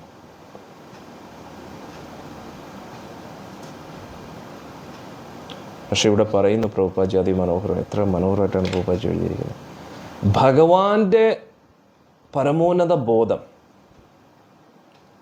ആത്മാവിൻ്റെ ബോധം പരമോന്നത ബോധമായിട്ട് കണക്റ്റ് ആകുമ്പോൾ, അല്ലെങ്കിൽ ഭഗവാന്റെ ബോധത്തെ പോലെ ആത്മാവിൻ്റെ ബോധമാകുമ്പോൾ എന്ത് പറ്റും? സെറ്റായി. അതാണ് നമ്മൾ മനസ്സിലാക്കുന്നത്. ഇപ്പോൾ ഉദാഹരണത്തിന് നമ്മളെ ഇപ്പോൾ ലാസ്റ്റ് വൃന്ദാവൻ യാത്രയിൽ എല്ലാ ഭക്തരും ഒരു തമ്മി പല പല സ്ഥലങ്ങളിൽ നിന്നാണ് വരുന്നത്. പല പല വ്യത്യസ്ത ഭാഷകളാണ്, രീതിയിലാണ് മലയാളം പോലും സംസാരിക്കുന്നത്. വ്യത്യസ്ത ജാതിയിലുള്ളവരാണ്. പക്ഷേ എല്ലാവരും തമ്മി ഒന്നായിട്ടായിരുന്നു. എല്ലാവരുടെയും ഇഷ്ടം ഒരേപോലെയായിരുന്നു. അവർ മിക്ക വ്യക്തികളും തമ്മി ആദ്യമായിട്ടാണ് കാണുന്നത്. എന്തുകൊണ്ട്? ബോധം ഏകദേശം ഒരേപോലെയാണ്. അതാണ് പ്രഭുപാദി ഇവിടെ പറയുന്നത്. നമ്മുടെ എല്ലാവരുടെയും ബോധം കൃഷ്ണാബോധം ആകുമ്പോൾ ജാതിയില്ല, മതമില്ല, ഭിന്നതയില്ല, ഒരേ ബോധം. കാരണം എന്താ? ഇതേ ബോധമാണ് കൃഷ്ണൻ്റെ ബോധം, ഭഗവാന്റെ ബോധം. അന്നേരം എല്ലാം നമ്മുടെ ബോധം വരുന്നത് ഭഗവാനിൽ നിന്നാണ്. അന്നേരം അതാണ് കൃഷ്ണാവബോധം. ഭഗവാനെക്കുറിച്ച് ബോധവാനായിട്ടിരിക്കുമ്പോൾ അവിടെ കാമം, ക്രോധ, മോഹ, ലോഭ, മതമത്സരാദികൾക്ക് സ്ഥാനമില്ല. അന്നേരം ഈ ലോകത്തിൽ ശ്രീല പ്രഭുപാദ്ജിയുടെ ഗുരുവായ ശ്രീല ഭക്തി സിദ്ധാന്ത സരസ്വതി ഠാക്കൂർ പറയുന്നു, ഈ ലോകത്തിലുള്ള എല്ലാ പ്രശ്നങ്ങളുടെയും കാരണം കൃഷ്ണാവബോധത്തിൻ്റെ അഭാവമാണ്. ആൾക്കാർ കൃഷ്ണനെക്കുറിച്ച് ബോധവാനല്ല, കൃഷ്ണനെക്കുറിച്ച് കണക്റ്റഡ് അല്ല, കൃഷ്ണനുമായിട്ട് കണക്റ്റഡ് അല്ല. അതുകൊണ്ടാണ് ഈ ലോകത്തിലുള്ള എല്ലാ പ്രശ്നങ്ങളുടെയും മൂലകാരണം ഇത് തന്നെയാണ്. ഇനി ഇതിനുള്ള സൊല്യൂഷൻ എന്താ? പരിഹാരം എന്താ? കൃഷ്ണനെക്കുറിച്ച് ബോധവാനായിട്ടിരിക്കുക. കൃഷ്ണാവബോധം ഇല്ലാത്തതാണ് ഈ ലോകത്തിലുള്ള എല്ലാ പ്രശ്നത്തിനും കാരണം. ഇനി ഈ ലോകത്തുള്ള എല്ലാ പ്രശ്നത്തിൻ്റെയും പരിഹാരം കൃഷ്ണാവബോധം. കൃഷ്ണാവബോധത്തിൽ എത്തിക്കഴിഞ്ഞാൽ എല്ലാ പ്രശ്നത്തിനും നമ്മൾ മാറും. അതാണ് യഥാർത്ഥ സൊല്യൂഷൻ. ഇപ്പം നമ്മളിപ്പോൾ 3 വർഷമായിട്ട് ഈ സത്സംഗമൊക്കെ കേൾക്കുന്നു. നമ്മൾ ഭഗവാനെക്കുറിച്ച് ബോധവാനായിട്ട് വരികയാണ്. അതുകൊണ്ട് എന്താ? പ്രശ്നങ്ങളുണ്ടെങ്കിലും പ്രശ്നങ്ങളായിട്ട് തോന്നത്തില്ല. നമ്മൾ അതിൽ നിന്നൊക്കെ പുറത്തു വരുന്നതായിട്ട് നമുക്ക് തോന്നും, അല്ലേ? ഇതാണ് കൃഷ്ണാവബോധത്തിൻ്റെ പവർ. എന്നാൽ ഇവിടെ നമ്മൾ മനസ്സിലാക്കേണ്ടത്, ചില വ്യക്തികൾ പറയുന്നു എല്ലാം ഒന്നാണെന്ന്. പക്ഷെ ഭഗവാൻ പറയുന്നു എല്ലാം ഒന്നല്ല, വ്യത്യസ്ത വ്യക്തിത്വങ്ങളുണ്ട് എല്ലാവർക്കും. അതുകൊണ്ടാണ് ഭഗവാൻ ഭഗവത്ഗീതയിൽ പറയുന്നത്, സർവധർമാൻ പരിത്യജ്യ മാം ഏകം ശരണം വ്രജ അഹം ത്വാം സർവപാപേഭ്യോ മോക്ഷയിഷ്യാമി മാ ശുച.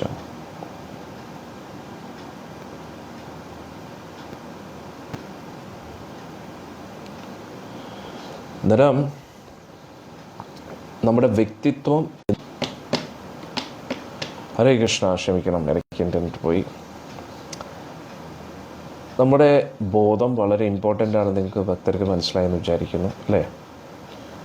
ഭഗവാൻ ശ്രീകൃഷ്ണ ഭഗവാന്റെ ആ പരിശുദ്ധ അവബോധത്തിലേക്ക് നമ്മൾ എത്തുക. അതായത് ഞാൻ ശരീരമല്ല, ഞാൻ, ഹരേ കൃഷ്ണ, ക്ഷമിക്കണം, വീണ്ടും ഇൻ്റർനെറ്റ് പോയി, വീണ്ടും വന്നു. അന്നേരം ഭഗവാന്റെ നാമം ജപിച്ച് ഭഗവാനെക്കുറിച്ച് കേട്ട്, ഇതൊന്നും തുറന്നിടാൻ തോന്നുന്നല്ലേ? അതായിരിക്കുന്നില്ല, നല്ല സിഗ്നൽ കിട്ടും. AC ഉണ്ടെങ്കിൽ ഓഫ് ചെയ്യാൻ തൽക്കാലം. ഭഗവാൻ കൃഷ്ണനെക്കുറിച്ച് നമ്മൾ ബോധവാനായിട്ടിരിക്കുക അല്ലേ? ആണോ? ഭഗവാന്റെ തിരുനാമം ജപിച്ച് ഭഗവാനെക്കുറിച്ച് കേട്ട് ഭഗവാനെക്കുറിച്ച് ബോധവാനായിട്ടിരിക്കുക. നമ്മൾ ഭഗവാനെക്കുറിച്ച് ബോധവാനായിട്ടിരിക്കുമ്പോൾ നമ്മൾ ആരാണെന്ന് തിരിച്ചറിയും. നമ്മുടെ എല്ലാ പ്രശ്നങ്ങൾക്കും പരിഹാരം ലഭിക്കുമെന്നാണ് പറയുന്നത്. യേഷാ ഹി അശേഷ സത്വാനാം ആത്മാംശ പരമാത്മന. ഹരേ കൃഷ്ണ, ക്ഷമിക്കണം, തുടർച്ചയായിട്ട് ഇവിടെ ഇൻ്റർനെറ്റ് കട്ടാവുന്നു, ക്ഷമിക്കണം. ഇവിടെ പറയുന്നു, സൃഷ്ടിയിൽ ഭഗവാൻ 3 ആകുന്നു, 10 ആകുന്നു, പിന്നെ 1 ആകുന്നു. ഹരേ കൃഷ്ണ, കാണാൻ പറ്റുന്നുണ്ടോ ഭക്തർക്ക്? എല്ലാവർക്കും കാണാമോ, കേൾക്കാമോ? ചർച്ച തുടരാം. ഹരേ കൃഷ്ണ കൃഷ്ണ കൃഷ്ണ ഹരേ ഹരേ, ഹരേ രാമ രാമ രാമ ഹരേ ഹരേ. ഓക്കെ, ഭഗവാൻ ആദ്യം 3 ആകുന്നു എന്ന് പറയുന്നു. 3 ആകുന്നു എന്ന് ഉദ്ദേശിച്ചത് നമ്മുടെ ശരീരത്തെയും മനസ്സിനെയും നമ്മുടെ ഇന്ദ്രിയങ്ങളെയും ഉദ്ദേശിച്ചിട്ടാണെന്ന് പറയുന്നു.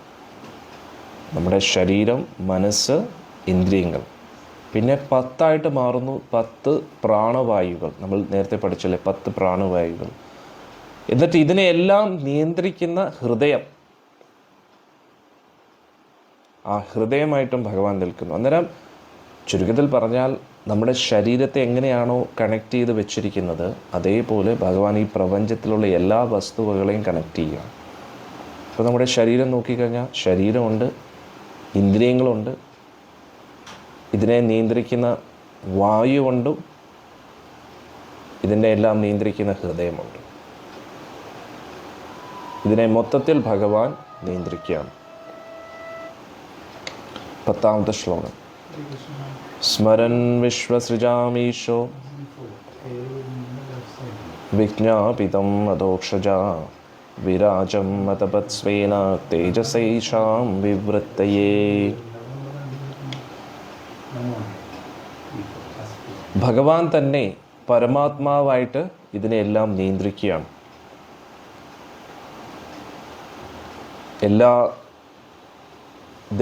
എല്ലാ സൃഷ്ടിയുടെ മൂലങ്ങളും അഭ്യർത്ഥിച്ചപ്പോൾ ഭഗവാൻ ഇതിനെ എല്ലാം എങ്ങനെ കൂട്ടി യോജിപ്പിച്ചു എന്നതാണ് നമ്മളിവിടെ മനസ്സിലാക്കുന്നത്. അന്നേരം ഇത് ഭഗവാന്റെ ആ വൈഭവത്തെ നമ്മുടെ താൽക്കാലിക ഭാഗികമായിട്ടുള്ള ചെറിയ ബുദ്ധി കൊണ്ട് മനസ്സിലാക്കാൻ കഴിയില്ല. പക്ഷേ ഇതിനെ അതേപടി സ്വീകരിക്കുക എന്നതാണ് നമ്മൾ ചെയ്യേണ്ടത്. ഭഗവാനാണ് ഇതിനെല്ലാം കണക്ട് ചെയ്ത് നിർത്തുന്നത്. ഭഗവാൻ പറയുന്നു, ഒരു മുത്തുമാലയിൽ മുത്തുകൾ കോർത്തു വെച്ചിരിക്കുന്നത് അല്ലേ, അതേപോലെ ഈ പ്രപഞ്ചത്തെ മുഴുവൻ ഞാൻ കോർത്ത് പിടിച്ചു വെച്ചിരിക്കുകയാണ് പറഞ്ഞത്. അത് തന്നെയാണ് സെയിം ഉദാഹരണം. അതായത് ഒരു മുത്തുമാലയുടെ ഒരു നെക്ലസ്, മുത്തുമണികൾ കൊണ്ട് അതിമനോഹരമായിട്ടുള്ള മുത്തുമണികൾ കോർത്ത് വെച്ചിരിക്കുന്ന ഒരു കഴുത്തിലണിയുന്ന നെക്ലസ്, അത് ഒരു നൂല് വഴി, ഒരു ത്രെഡ് വഴി ഇങ്ങനെ കണക്ട് ചെയ്ത് വെച്ചിരിക്കുകയാണ്. ആ ത്രെഡ് അഴിച്ചു കഴിഞ്ഞാലോ എല്ലാം തീർന്നു. അതേപോലെ ഈ പ്രപഞ്ചത്തിൻ്റെ മുഴുവൻ ആധാരം ഭഗവാനാണ്. സൃഷ്ടിക്ക് വേണ്ടുന്ന മൂലങ്ങളെ ഭഗവാൻ കൊണ്ടുവന്നു. പക്ഷെ എന്നിട്ടും അവർക്കത് മനസ്സിലാവുന്നില്ല എന്താണ് ചെയ്യേണ്ടതെന്ന്. ഭഗവാൻ തന്നെ അതിനെയൊക്കെ കോർത്തു പിടിക്കുകയാണ്. അഥാ തസ്യ അഭിതപ്തസ്യ കതിധ്യാനാനിഹ നിരാഭിധ്യന്ത ദേവാനാം താനി മേ ഗദ്ഗദാശനോ. മൈത്രേഷി പറഞ്ഞു,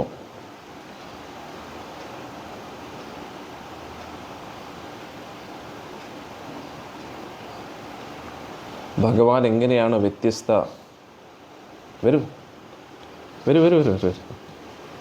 ഭഗവാൻ എങ്ങനെയാണ് വ്യത്യസ്ത ദേവന്മാരായിട്ട് വന്നത് എന്നതിനെക്കുറിച്ച് ഇവിടെ പറഞ്ഞു.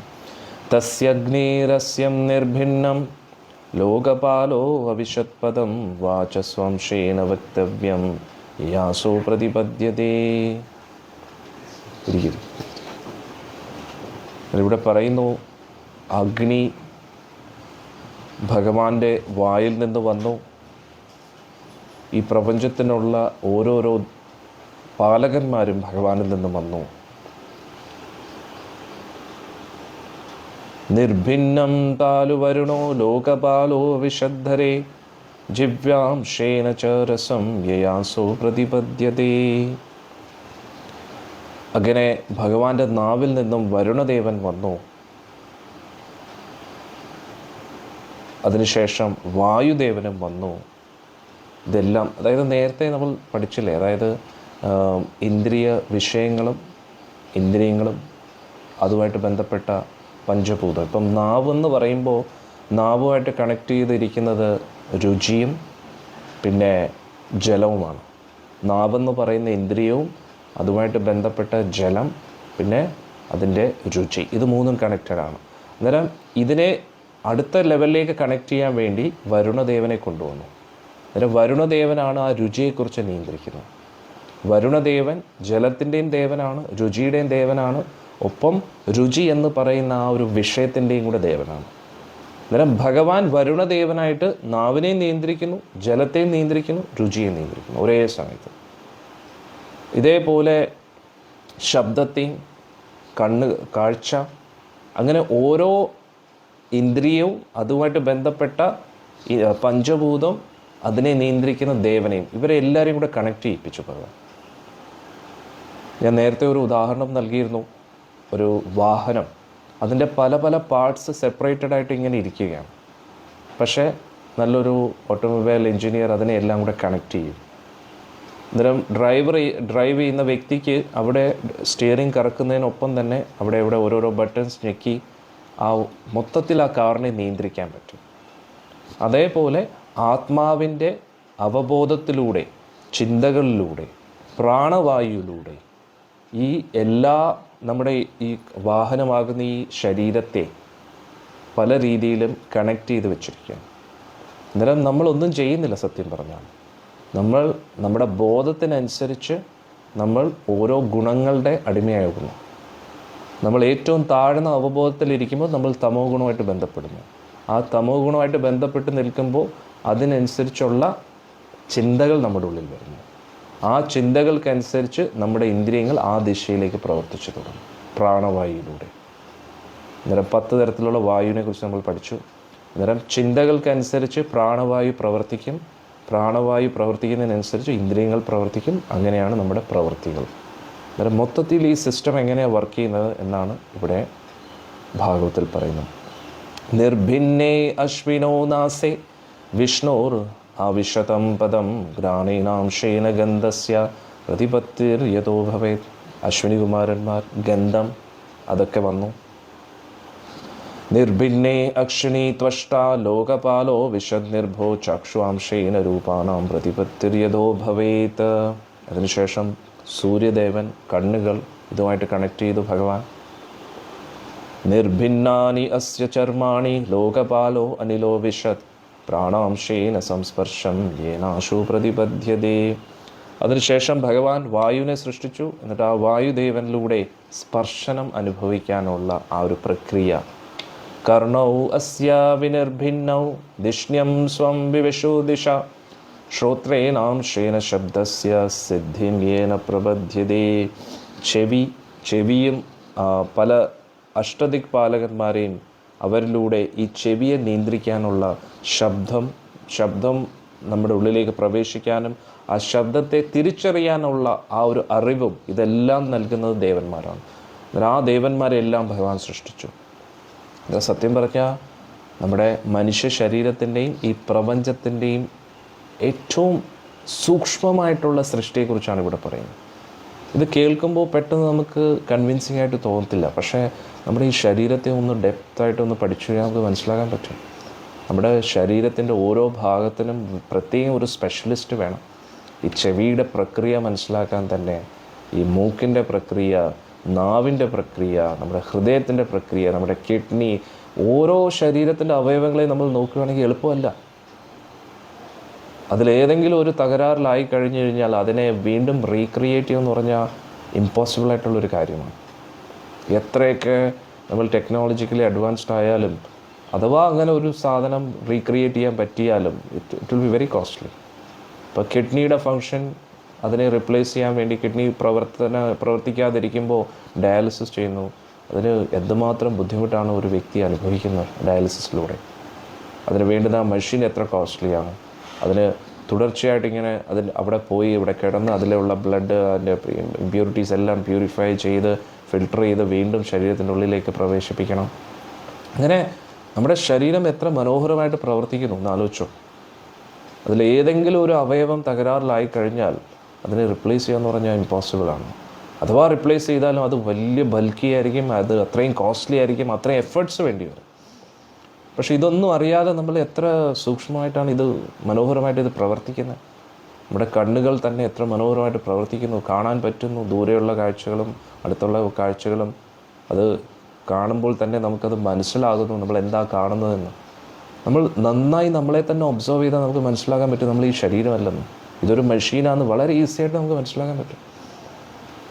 കണ്ണല്ല കണ്ടുകൊണ്ടിരിക്കുന്നത്, കണ്ണിൽ കൂടെ നമ്മൾ കണ്ടുകൊണ്ടിരിക്കുകയാണെന്ന് നമ്മൾ ഒബ്സർവ് ചെയ്ത് കഴിഞ്ഞാൽ നമുക്ക് മനസ്സിലാക്കാൻ പറ്റും. ചെവിയിലൂടെ നമ്മൾ കേട്ടുകൊണ്ടിരിക്കുകയാണ്, മനസ്സിലൂടെ നമ്മൾ ചിന്തിച്ചുകൊണ്ടിരിക്കുകയാണ്, നാവ് കൊണ്ട് നമ്മൾ രുചിച്ചുകൊണ്ടിരിക്കുകയാണ്. എന്നാൽ ഈ ശരീരം പെർഫെക്റ്റ് ആയിട്ടുള്ള ഒരു മെഷീനാണ്. ഈ മെഷീനകത്തിരിക്കുന്ന വ്യക്തിയാണ് നമ്മൾ ആത്മാവ്. ഈ ആത്മാവ് ബോധത്തിൻ്റെ അടിസ്ഥാനത്തിൽ ഈ ശരീരത്തെ ഉപയോഗിച്ചുകൊണ്ടിരിക്കുകയാണ്. എന്നാൽ ഈ ശരീരം ഒരു ഉപകരണമാണ്. ഈ ഉപകരണത്തെ എങ്ങനെ വേണമെങ്കിലും നമുക്ക് ഉപയോഗിക്കാം. അതായത് ഒരു തോക്ക് ഒരു വ്യക്തിയുടെ കയ്യിൽ കിട്ടിക്കഴിഞ്ഞാൽ തോക്ക് നല്ലതാണോ ചീത്തയാണോ അത് വ്യക്തിയുടെ കയ്യിൽ, ഏത് വ്യക്തിയുടെ കയ്യിലിരിക്കുന്നോ ആ വ്യക്തിയുടെ കയ്യിലിരിക്കുന്ന പോലെ ഇരിക്കും. ആ വ്യക്തിയുടെ ബോധത്തിൻ്റെ അടിസ്ഥാനത്തിലിരിക്കും. ഇപ്പോൾ ഒരു പോലീസ് ഓഫീസർ ആണെങ്കിൽ പോലും ആ പോലീസ് ഓഫീസറിൻ്റെ ഉള്ളിൽ ധർമ്മത്തെക്കുറിച്ചോ ന്യായത്തെക്കുറിച്ചോ നീതിയെക്കുറിച്ചോ ഒന്നും വ്യക്തമായിട്ടുള്ള ധാരണയില്ലെങ്കിൽ ആ വ്യക്തി ആ തോക്ക് ദുരുപയോഗം ചെയ്യും.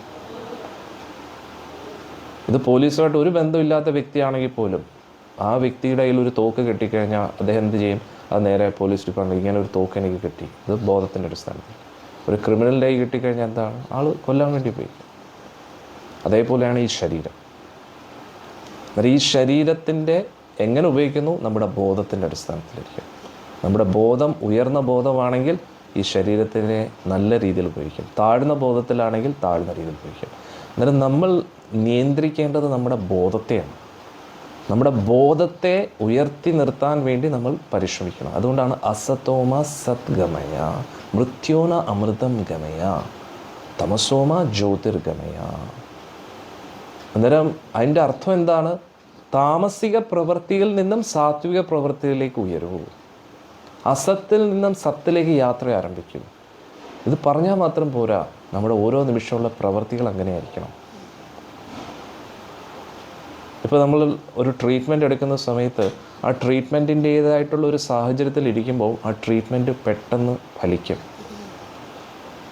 ഓരോരോ മരുന്നുകൾ എപ്പം കഴിക്കണം, ഇത്ര റെസ്റ്റ് എടുക്കണം, ഒഴിച്ചിൽ കാണും, അങ്ങനെ കുറേ പ്രോസസ്സ് കാണും. അന്നേരം അതിലൂടെയൊക്കെ പോകുമ്പോൾ എന്താവും? റിക്കവർ ആവാൻ പറ്റും. കാരണം എന്താ? അന്നേരം ഇതിന് പകരം പ്രതികൂല സാഹചര്യത്തിലാണ്, അതായത് ഈ രോഗത്തെ കൂടുതൽ ശക്തമാക്കുന്ന ഒരു സാഹചര്യത്തിലേക്കാണ് നമ്മൾ ഈ ശരീരത്തെ വെക്കുന്നതെങ്കിൽ രോഗം തീർച്ചയായിട്ടും കൂടുതൽ ശക്തമാവും, കൂടുതൽ ബുദ്ധിമുട്ടുണ്ടാവും. പക്ഷേ ഈ രോഗാവസ്ഥയിൽ നിന്ന് നമുക്ക് രക്ഷപ്പെടണമെങ്കിൽ വൈദ്യർ പറയുന്ന ആ ഒരു പ്രക്രിയ നമ്മൾ സ്വീകരിക്കുമ്പോൾ, ഒരു പ്രോസസ്സ് ഫോളോ ചെയ്യുമ്പോൾ എന്താവും, ആ രോഗം മെച്ചപ്പെടും. രോഗത്തിൽ നിന്ന് നമ്മൾ രക്ഷപ്പെടും, നമ്മുടെ ആരോഗ്യം മെച്ചപ്പെടും. അതേപോലെ നമ്മുടെ ബോധത്തെ സംരക്ഷിക്കേണ്ടത് നമ്മുടെ ഉത്തരവാദിത്വമാണ്. നമ്മുടെ ബോധത്തെ മലിനമാകുന്ന സാഹചര്യത്തിൽ നമ്മൾ കൊണ്ടുവയ്ക്കരുത്. അതാണ് അസത് സംഘം. ഈ ബോധത്തെ ഉയർത്തുന്ന സാഹചര്യത്തിൽ കൂടുതൽ ഈ ബോധത്തെ നിലനിർത്തൂ. അത് തുടക്കത്തിൽ നമുക്ക് ഇഷ്ടപ്പെടത്തില്ല ചിലപ്പോൾ. ഇപ്പോൾ ഉദാഹരണത്തിന് എന്തു പറയുന്നത്, ഒഴിച്ചിലൊക്കെ എന്ന് പറഞ്ഞു കഴിഞ്ഞാൽ ഒരാളിങ്ങനെ ഇടിച്ചിടിച്ചിടിച്ചിടിച്ച് നമ്മളെ ഇഞ്ചി പിഴിയുന്ന പോലെ പിഴിയും. അതായത് നമുക്കൊരു അസ്വസ്ഥതയൊക്കെ ഉണ്ടാവും. മരുന്ന് നല്ല മനോഹരമായിരിക്കും, നല്ല കയ്പ്പായിരിക്കും. നമ്മൾ എന്തു പറയുന്നത്, ലഡ്ഡും ജിലേബിയും കഴിക്കുന്ന പോലെ ആയിരിക്കത്തില്ല മരുന്ന്. അന്നേരം ആ ഒരു ബുദ്ധിമുട്ടുള്ള സാഹചര്യത്തിലൂടെ നമ്മൾ പോകേണ്ടി വരും. എന്തിനു വേണ്ടി? ആ രോഗത്തിൽ നിന്ന് പുറത്തു വരാൻ വേണ്ടി. അതേപോലെ നമ്മുടെ ബോധം ശുദ്ധമല്ല. കാരണം എന്തുകൊണ്ട്? നമ്മൾ താമസിക്കുന്ന ഈ ലോകം ശരിയല്ല. കൂടുതലും തമോ ഗുണത്തിലാണ്, കലിയുഗമാണ്, മായാലോകമാണ്. അന്നേരം ആ ഗുണങ്ങൾ നമ്മളിങ്ങനെ വലിച്ചിങ്ങനെ കൊണ്ടുപോകും തെറ്റിലേക്ക്. വെച്ചോ. അന്നേരം നമ്മളെ ഇങ്ങനെ തെറ്റിലേക്ക് ഇങ്ങനെ വലിച്ചിങ്ങനെ കൊണ്ടുപോകും. അന്നേരം ആ തെറ്റിലേക്ക് പോകുന്ന ആ ഒരു അവസ്ഥയിൽ നിന്നും നമ്മളെ രക്ഷപ്പെടുത്തണമെങ്കിൽ നമ്മൾ സ്വമേധയാ കുറച്ച് ഉത്തരവാദിത്തങ്ങൾ ഏറ്റെടുക്കണം. ഇപ്പോൾ ഉദാഹരണത്തിന് പരീക്ഷാ സമയത്ത് തീർച്ചയായിട്ടും പഠിക്കാൻ കുട്ടികൾക്ക് താല്പര്യം കാണത്തില്ല. പക്ഷെ എന്നിട്ടും നമ്മൾ ആ കുട്ടികളെ നിർബന്ധിപ്പിക്കുക. കുട്ടികൾ സ്വയം മനസ്സിലാക്കും, അതായത് നാളെ പരീക്ഷയാണ്, നന്നായി പഠിച്ചേ പറ്റൂ, എനിക്കിഷ്ടമില്ല പഠിക്കാൻ, എന്നാലും ഞാൻ പഠിച്ചേ പറ്റൂ. അതേപോലെ ഇനി ജോലി സ്ഥലത്ത് നമ്മളൊരു ജോലി ചെയ്യുന്നു. അന്നേരം ആ ജോലി സ്ഥലത്ത് എല്ലാ ദിവസവും പോകാൻ നമുക്ക് താല്പര്യം കാണത്തില്ല. പക്ഷെ എന്നിട്ട് നമ്മൾ പോകണം. കാരണം എന്തിനാ? അവസാന മാസം സാലറി കിട്ടും. സാലറി കിട്ടിയെങ്കിലല്ലേ വീട്ടിലെ കാര്യങ്ങളൊക്കെ നടന്നു പോകും. അന്നേരം നമുക്ക് താല്പര്യമില്ലാത്ത പല കാര്യങ്ങളും നമ്മൾ നമ്മുടെ ജീവിതത്തിൽ ചെയ്യുന്നുണ്ട്. എല്ലാ കാര്യങ്ങളും നമുക്ക് ഇഷ്ടമുള്ളതാണോ ചെയ്യുന്നത്? അല്ല. ഭക്ഷണത്തിൻ്റെ രീതി പോലും നമുക്ക് ചില ഭക്ഷണം കൂടുതൽ കഴിക്കുന്ന ഇഷ്ടമായിരിക്കാം, പക്ഷെ എന്നിട്ടും നമ്മളത് കഴിക്കത്തില്ല. എന്തുകൊണ്ട്? ആരോഗ്യത്തിന് പ്രശ്നമാണെന്നറിയാം. അതേപോലെ ആത്മീയ കാര്യങ്ങൾ നമുക്ക് ആദ്യം ഇഷ്ടമായിരിക്കത്തില്ല. ജപിക്കുക എന്ന് പറഞ്ഞാൽ വലിയൊരു മെനക്കേടാണ്, കുറച്ച് ബുദ്ധിമുട്ടുള്ളൊരു കാര്യമാണ്. പക്ഷെ എന്നിട്ടും ജപിക്കുകയാണെങ്കിൽ, എങ്ങനെയാണോ ചികിത്സയിലൂടെ ഒരു രോഗി രോഗാവസ്ഥയിൽ നിന്നും രക്ഷപ്പെടുന്നത്, ഒരു കുട്ടി നന്നായി പരീക്ഷാ സമയത്ത് നന്നായി പഠിക്കുമ്പോൾ മാർക്ക് ലഭിക്കുന്നത്, അല്ലെങ്കിൽ ശരീരത്തിൽ കുറച്ച് നിയന്ത്രണങ്ങളൊക്കെ പാലിക്കുമ്പോൾ ആരോഗ്യസ്ഥിതി മെച്ചപ്പെടുന്നത്, അതേപോലെ ആത്മീയ അവബോധം ശുദ്ധമാക്കി നിർത്തുക എന്ന് പറഞ്ഞാൽ വളരെ ഇമ്പോർട്ടൻ്റാണ്. നമ്മുടെ മനസ്സ് പറയുന്നത് എല്ലാം കേൾക്കരുത്. കാരണം നമ്മൾ വിചാരിക്കുന്നു മനസ്സിൽ വരുന്ന എല്ലാ ചിന്തകളും നമ്മുടെ തീരുമാനങ്ങളാണെന്നല്ല, ഒരിക്കലുമല്ല. മനസ്സെന്ന് പറയുന്നത് നിർജീവമായിട്ടുള്ളൊരു വസ്തുവാണ്. ഈ മനസ്സെന്ന് പറഞ്ഞാൽ നമ്മുടെ മൊബൈലിലെ ഗാലറി പോലെയാണ്. ഗാലറിയിൽ എന്തൊക്കെയാണ്? ഇതുവരെയും നമ്മൾ എടുത്തിട്ടുള്ള ഫോട്ടോസ്, വീഡിയോസ്, അതൊക്കെയാണ് ആ ഗാലറിയിൽ കിടക്കുന്നത്, അതിൻ്റെ ഇംപ്രഷൻസ്. അതേപോലെ നമ്മൾ ഇതുവരെയും കണ്ടിട്ടുള്ള കാഴ്ചകൾ, കേട്ട ശബ്ദങ്ങൾ, നമ്മൾ ചിന്തിച്ച ചിന്തകൾ, ആഗ്രഹങ്ങൾ, ഇതിൻ്റെ എല്ലാം ഒരു റിസൾട്ടാണ് മനസ്സെന്ന് പറയുന്നത്. മനസ്സിനെ അങ്ങ് അഴിച്ചു വിട്ടിരിക്കുകയാണ്. മനസ്സിനെ നമ്മൾ ഇതുവരെ നിയന്ത്രിക്കാൻ ശ്രമിച്ചിട്ടില്ല. ഇനി ഈ മനസ്സ് എന്തിൻ്റെ അടിസ്ഥാനത്തിലാണ് മുന്നോട്ട് പോകുന്നത്? പ്രാണവായു ഇങ്ങനെ വലിച്ചുകൊണ്ടേയിരിക്കും. അതുകൊണ്ടാണ് നമ്മൾ പ്രാണായാമമൊക്കെ ചെയ്യുന്നത്. ഞാൻ നേരത്തെ പറഞ്ഞില്ലേ, പ്രാണായാമം ചെയ്യണമെന്ന് നിർബന്ധമില്ല. കാരണം പ്രാണായാമം എന്തിനു വേണ്ടിയാണ്? മനസ്സിനെ നിയന്ത്രിക്കാൻ വേണ്ടിയാണ്. മനസ്സിനെ രണ്ട് രീതിയിൽ നിയന്ത്രിക്കാം, ഒന്നുകിൽ ഇങ്ങനെ അല്ലെങ്കിൽ ഇങ്ങനെ. അന്നേരം ഇങ്ങനെ നിയന്ത്രിക്കുന്നതാണ് പ്രാണായാമം ചെയ്ത് നിയന്ത്രിക്കുന്നത്. അതായത് മൂക്കിനെ ഇങ്ങനെ പിടിക്കുന്നതിന് പകരം ഇങ്ങനെ പിടിക്കുകയാണ്. അന്നേരം അഷ്ടാംഗ യോഗ പ്രക്രിയയൊക്കെ ചെയ്ത് ഭക്ഷണം കഴിക്കാതെ ഉറങ്ങാതെ ശ്വാസോച്ഛ്വാസത്തെ നിയന്ത്രിച്ച് മനസ്സിനെ നിയന്ത്രിക്കുന്നു. പക്ഷേ വേറൊരു വഴി, അങ്ങനെ മനസ്സിനെ നിയന്ത്രിക്കുന്നത് പറഞ്ഞാൽ സ്പ്രിങ്ങിനെ അമർത്തി വയ്ക്കുന്നത് പോലെയാണ്. ഇങ്ങനെ പിടിച്ച് ഇത് പാടില്ല, ഇത് പാടില്ല, ഇത് പാടില്ല, ഇത് പാടില്ല, ഇത് പാടില്ല, ഇത് പാടില്ല, യമനിയമങ്ങൾ അഷ്ടാംഗ യോഗത്തിന് ഇങ്ങനെ പിടിച്ച് ഇങ്ങനെ വയ്ക്കും. പക്ഷേ എന്താ പ്രശ്നം? ഒരു ഫ്രസ്ട്രേഷൻ മോഡിലോട്ട് വന്നു കഴിഞ്ഞാൽ എന്ന് പറഞ്ഞ ഒറ്റ പൊട്ടിത്തെറിക്കുന്നുണ്ട്. അത്രയും കാലം നിയന്ത്രിച്ച നമ്മുടെ ഇന്ദ്രിയങ്ങൾ അനിയന്ത്രിതമായിട്ട് പോകും. പക്ഷേ മനസ്സിനെ നിയന്ത്രിക്കാനുള്ള ഏറ്റവും എളുപ്പമാർഗം ഭക്തിയാണ്. ഈ അഷ്ടാംഗ യോഗത്തിലൂടെ ഇന്ദ്രിയങ്ങളെ നിയന്ത്രിച്ചാലും ആ ഇന്ദ്രിയങ്ങളെ ഭക്തി പ്രക്രിയയിൽ നമ്മൾ അതിനെ നിയുക്തമാക്കിയില്ലെങ്കിൽ ആ ഇന്ദ്രിയങ്ങൾ ഒരു ഡേഞ്ചർ അവസ്ഥയിലേക്കാണ് പോയിക്കൊണ്ടിരിക്കുന്നത്. പക്ഷേ ഈ ഇന്ദ്രിയങ്ങളെ ഡയറക്റ്റ്ലി ഭക്തിയിലേക്ക് ഉപയോഗിക്കുകയാണെങ്കിൽ, കാരണം യോഗി എന്താ ചെയ്യുന്നത്, ഇത് കാണാൻ പാടില്ല, ഇത് കേൾക്കാൻ പാടില്ല, ഇത് ചിന്തിക്കാൻ പാടില്ല, ഇത് തെറ്റാണ്, ഇത് രുചിക്കാൻ പാടില്ല, അങ്ങനെയുള്ള, അതായത് ഇന്ദ്രിയങ്ങളുടെ ആസ്വാദനത്തിനെ തടഞ്ഞ് നിർത്തുകയാണ്. അന്നേരം അതിങ്ങനെ ഡാം കെട്ടുന്നത് പോലെയാണ്. വെള്ളം ഇങ്ങനെ കൂടി വെള്ളം കൂടുതലാകുമ്പോൾ ഡാം ചിലപ്പം പൊട്ടിത്തെറിക്കും. പിന്നെ വെള്ളം ഇത്രയും കാലം ഇല്ലാത്തൊരു വെള്ളപ്പൊക്കം അവിടെ ഉണ്ടാവും. അന്നേരം അതേപോലെയാണ് യോഗികൾ ഇന്ദ്രിയങ്ങളെ നിയന്ത്രിക്കുന്നത്. അതിന് പകരം എന്താ, യോഗിയിലൂടെ നമ്മൾ ഭക്തിയിലേക്ക് മാറണം, ഭക്തിയിലേക്ക് ഉയരണം. യോഗിയായിട്ട് തന്നെ തുടർന്നു കഴിഞ്ഞാൽ ഒന്നുകിൽ ആ വ്യക്തിക്ക് ഫ്രസ്ട്രേഷൻ ലെവൽ കൂടും, ദേഷ്യം കൂടും, അല്ലെങ്കിൽ പിന്നെ മറ്റുള്ളവരിൽ നിന്ന് അംഗീകാരം പ്രതീക്ഷിച്ചുകൊണ്ടിരിക്കും. ഞാൻ വലിയ യോഗിയാണെന്നുള്ള അംഗീകാരം എല്ലാവരിൽ നിന്നും ലഭിക്കാൻ അതിൽ സന്തോഷിച്ച് ജീവിക്കും. പക്ഷേ ഇത് രണ്ടിനും അപ്പുറത്താണ് ആത്മീയ അവബോധം, ആത്മസാക്ഷാത്കാരം. അതിനുവേണ്ടി എന്താ ചെയ്യേണ്ടത്, യോഗിയുടെ ലെവലിലാണെങ്കിലും ഭക്തിയിലേക്ക് വരണം. യോഗ ഒന്നും അറിയത്തില്ലെങ്കിലും ഭക്തിയിലേക്ക് വരിക. ഭക്തി എന്ന് പറയുമ്പോൾ എന്താ, കണ്ണുകൊണ്ട് കാഴ്ചകൾ കാണണ്ട എന്നല്ല, ഭഗവാനെ കാണാൻ ആഗ്രഹിക്കൂ, നല്ല നല്ല കാഴ്ചകൾ കാണാൻ ആഗ്രഹിക്കൂ, അതിലൂടെ സന്തോഷം കണ്ടെത്തൂ. ഭഗവാനെക്കുറിച്ച് കേട്ട് ചെവി തൃപ്തിപ്പെടും, നാവ് കൊണ്ട് ഭഗവാനെക്കുറിച്ച് സംസാരിച്ച് നാവ് തൃപ്തിപ്പെടും, ഭഗവാനെ നിവേദിച്ച ഭക്ഷണം രുചിച്ച് നാവ് തൃപ്തിപ്പെടും, മനസ്സിൽ ഭഗവാനെക്കുറിച്ച് ധ്യാനിച്ച് തൃപ്തിപ്പെടും. അന്നേരം മനസ്സ് തൃപ്തമായിട്ടിരിക്കുകയാണ്.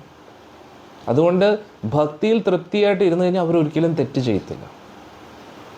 അന്നേരം യഥാർത്ഥ ഭക്തരാണെങ്കിൽ അവരൊരിക്കലും തെറ്റ് ചെയ്യത്തില്ല. യഥാർത്ഥ ഭക്തർ എന്ന് പറഞ്ഞാൽ എങ്ങനെ ഇരിക്കും, ഉള്ളിൽ തൃപ്തിയാണ് ഭക്തിയിലൂടെ, അല്ലാതെ മറ്റുള്ളവരെ കാണിക്കാൻ വേണ്ടിയുള്ള ഭക്തിയല്ല.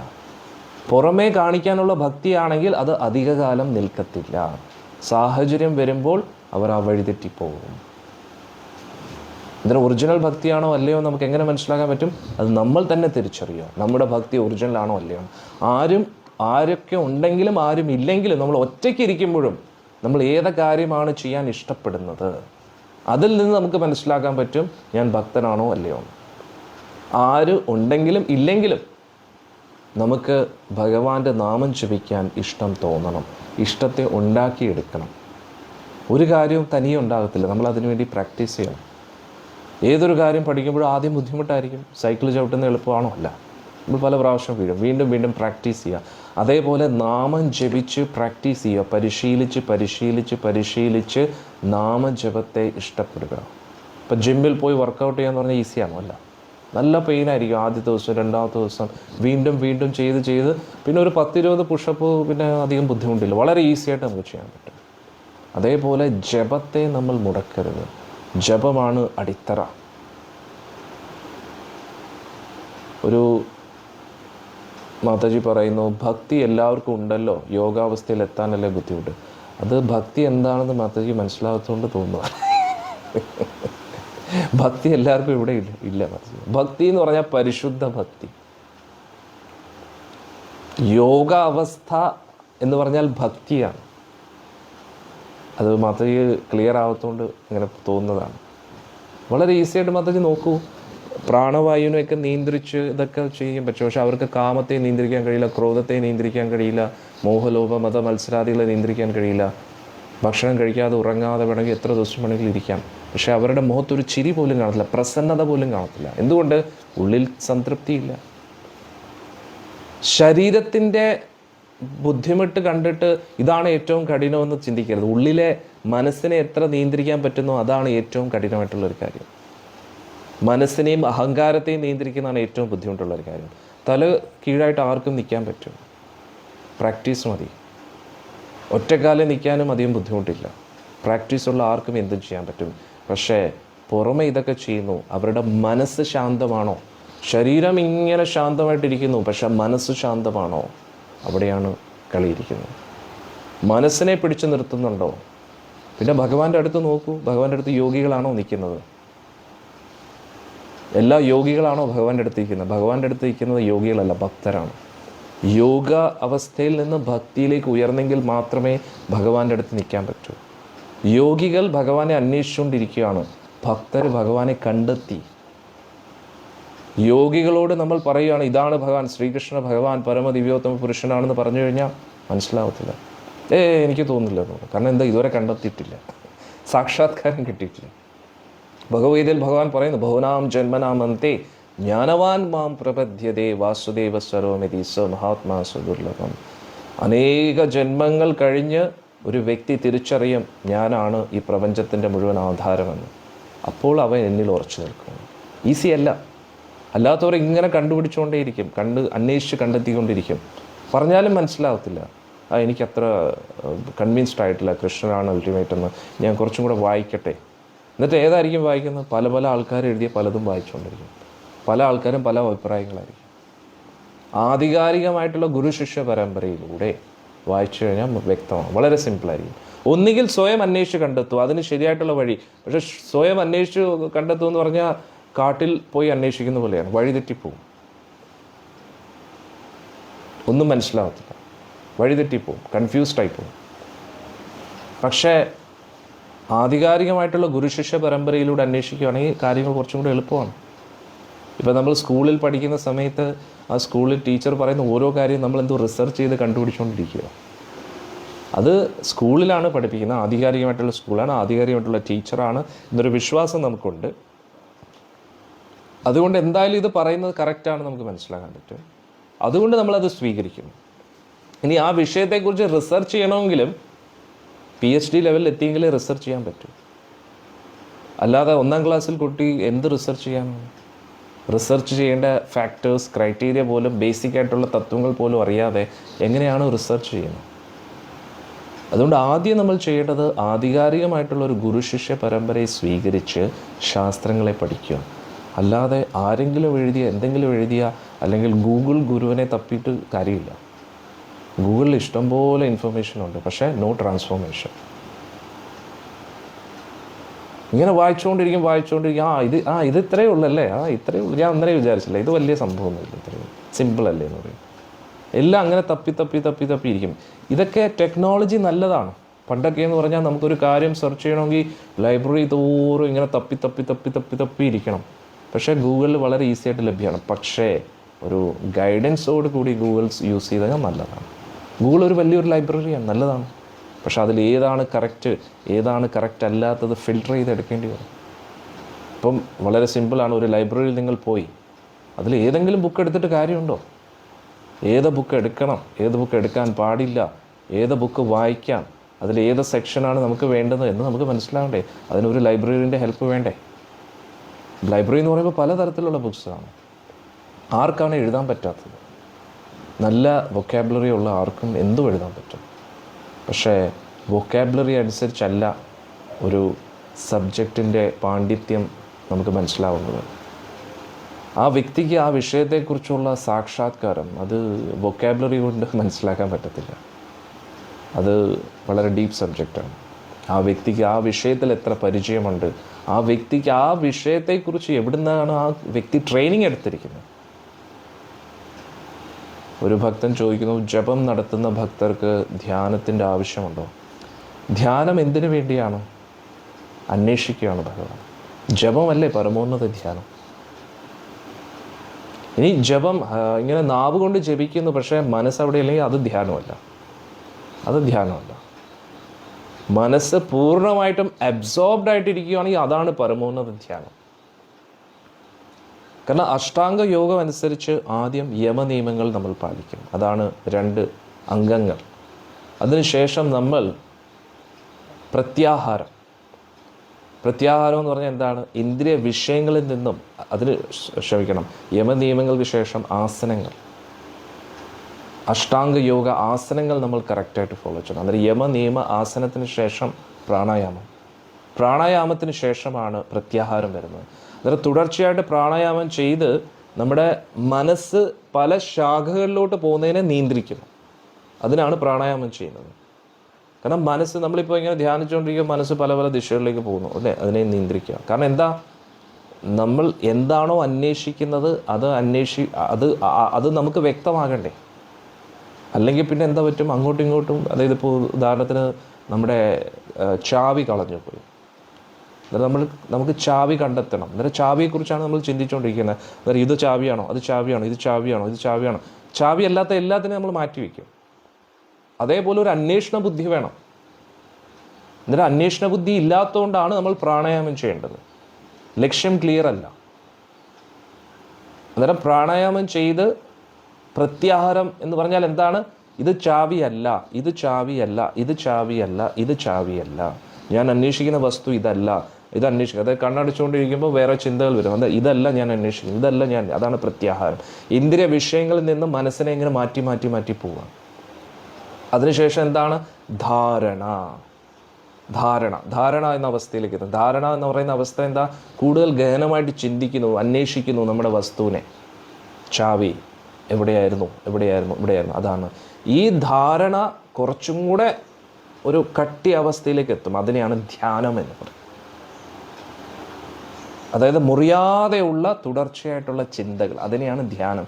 ധ്യാനം എന്ന് പറഞ്ഞാൽ കണ്ണടച്ചിരിക്കുന്നവർ മാത്രമല്ല ധ്യാനിക്കുന്നത്, കണ്ണ് തുറന്നും ധ്യാനിക്കാം. ധ്യാനം എന്ന് പറഞ്ഞാൽ ചിന്തകളാണ്. കണ്ണടയ്ക്കുന്ന എന്തിനു വേണ്ടിയാണ്? പുറത്തുള്ള വിഷയങ്ങൾ എന്നെ ഡിസ്റ്റർബ് ചെയ്യാതിരിക്കാൻ വേണ്ടിയാണ് കണ്ണടച്ചിരിക്കുന്നത്. അന്നേരം അങ്ങനെ കണ്ണടച്ച് ധ്യാനിക്കുകയാണ് ഒരു വിഷയത്തെക്കുറിച്ച് ചിന്തിക്കാൻ. പക്ഷേ യഥാർത്ഥ യോഗി, ഭഗവത്ഗീത ഭഗവാൻ പറയുന്നു, യോഗിനാവപി സർവേഷാം മത് ഗതേ അന്തരാത്മനാം.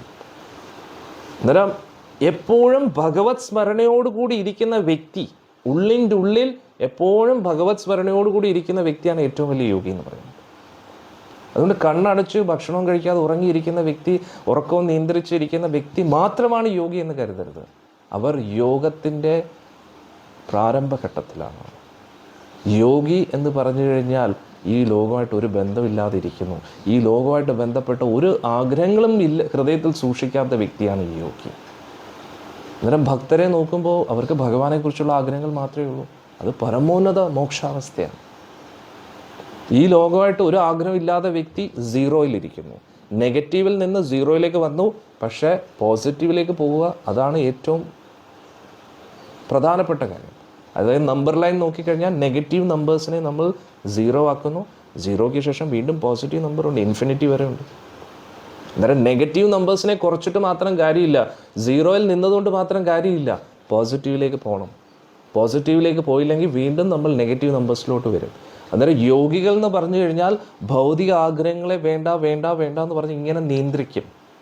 പക്ഷെ വീണ്ടും ആ ഇന്ദ്രിയങ്ങളുടെ വലി അവരെ അങ്ങോട്ട് വലിച്ചുകൊണ്ട് പോകും.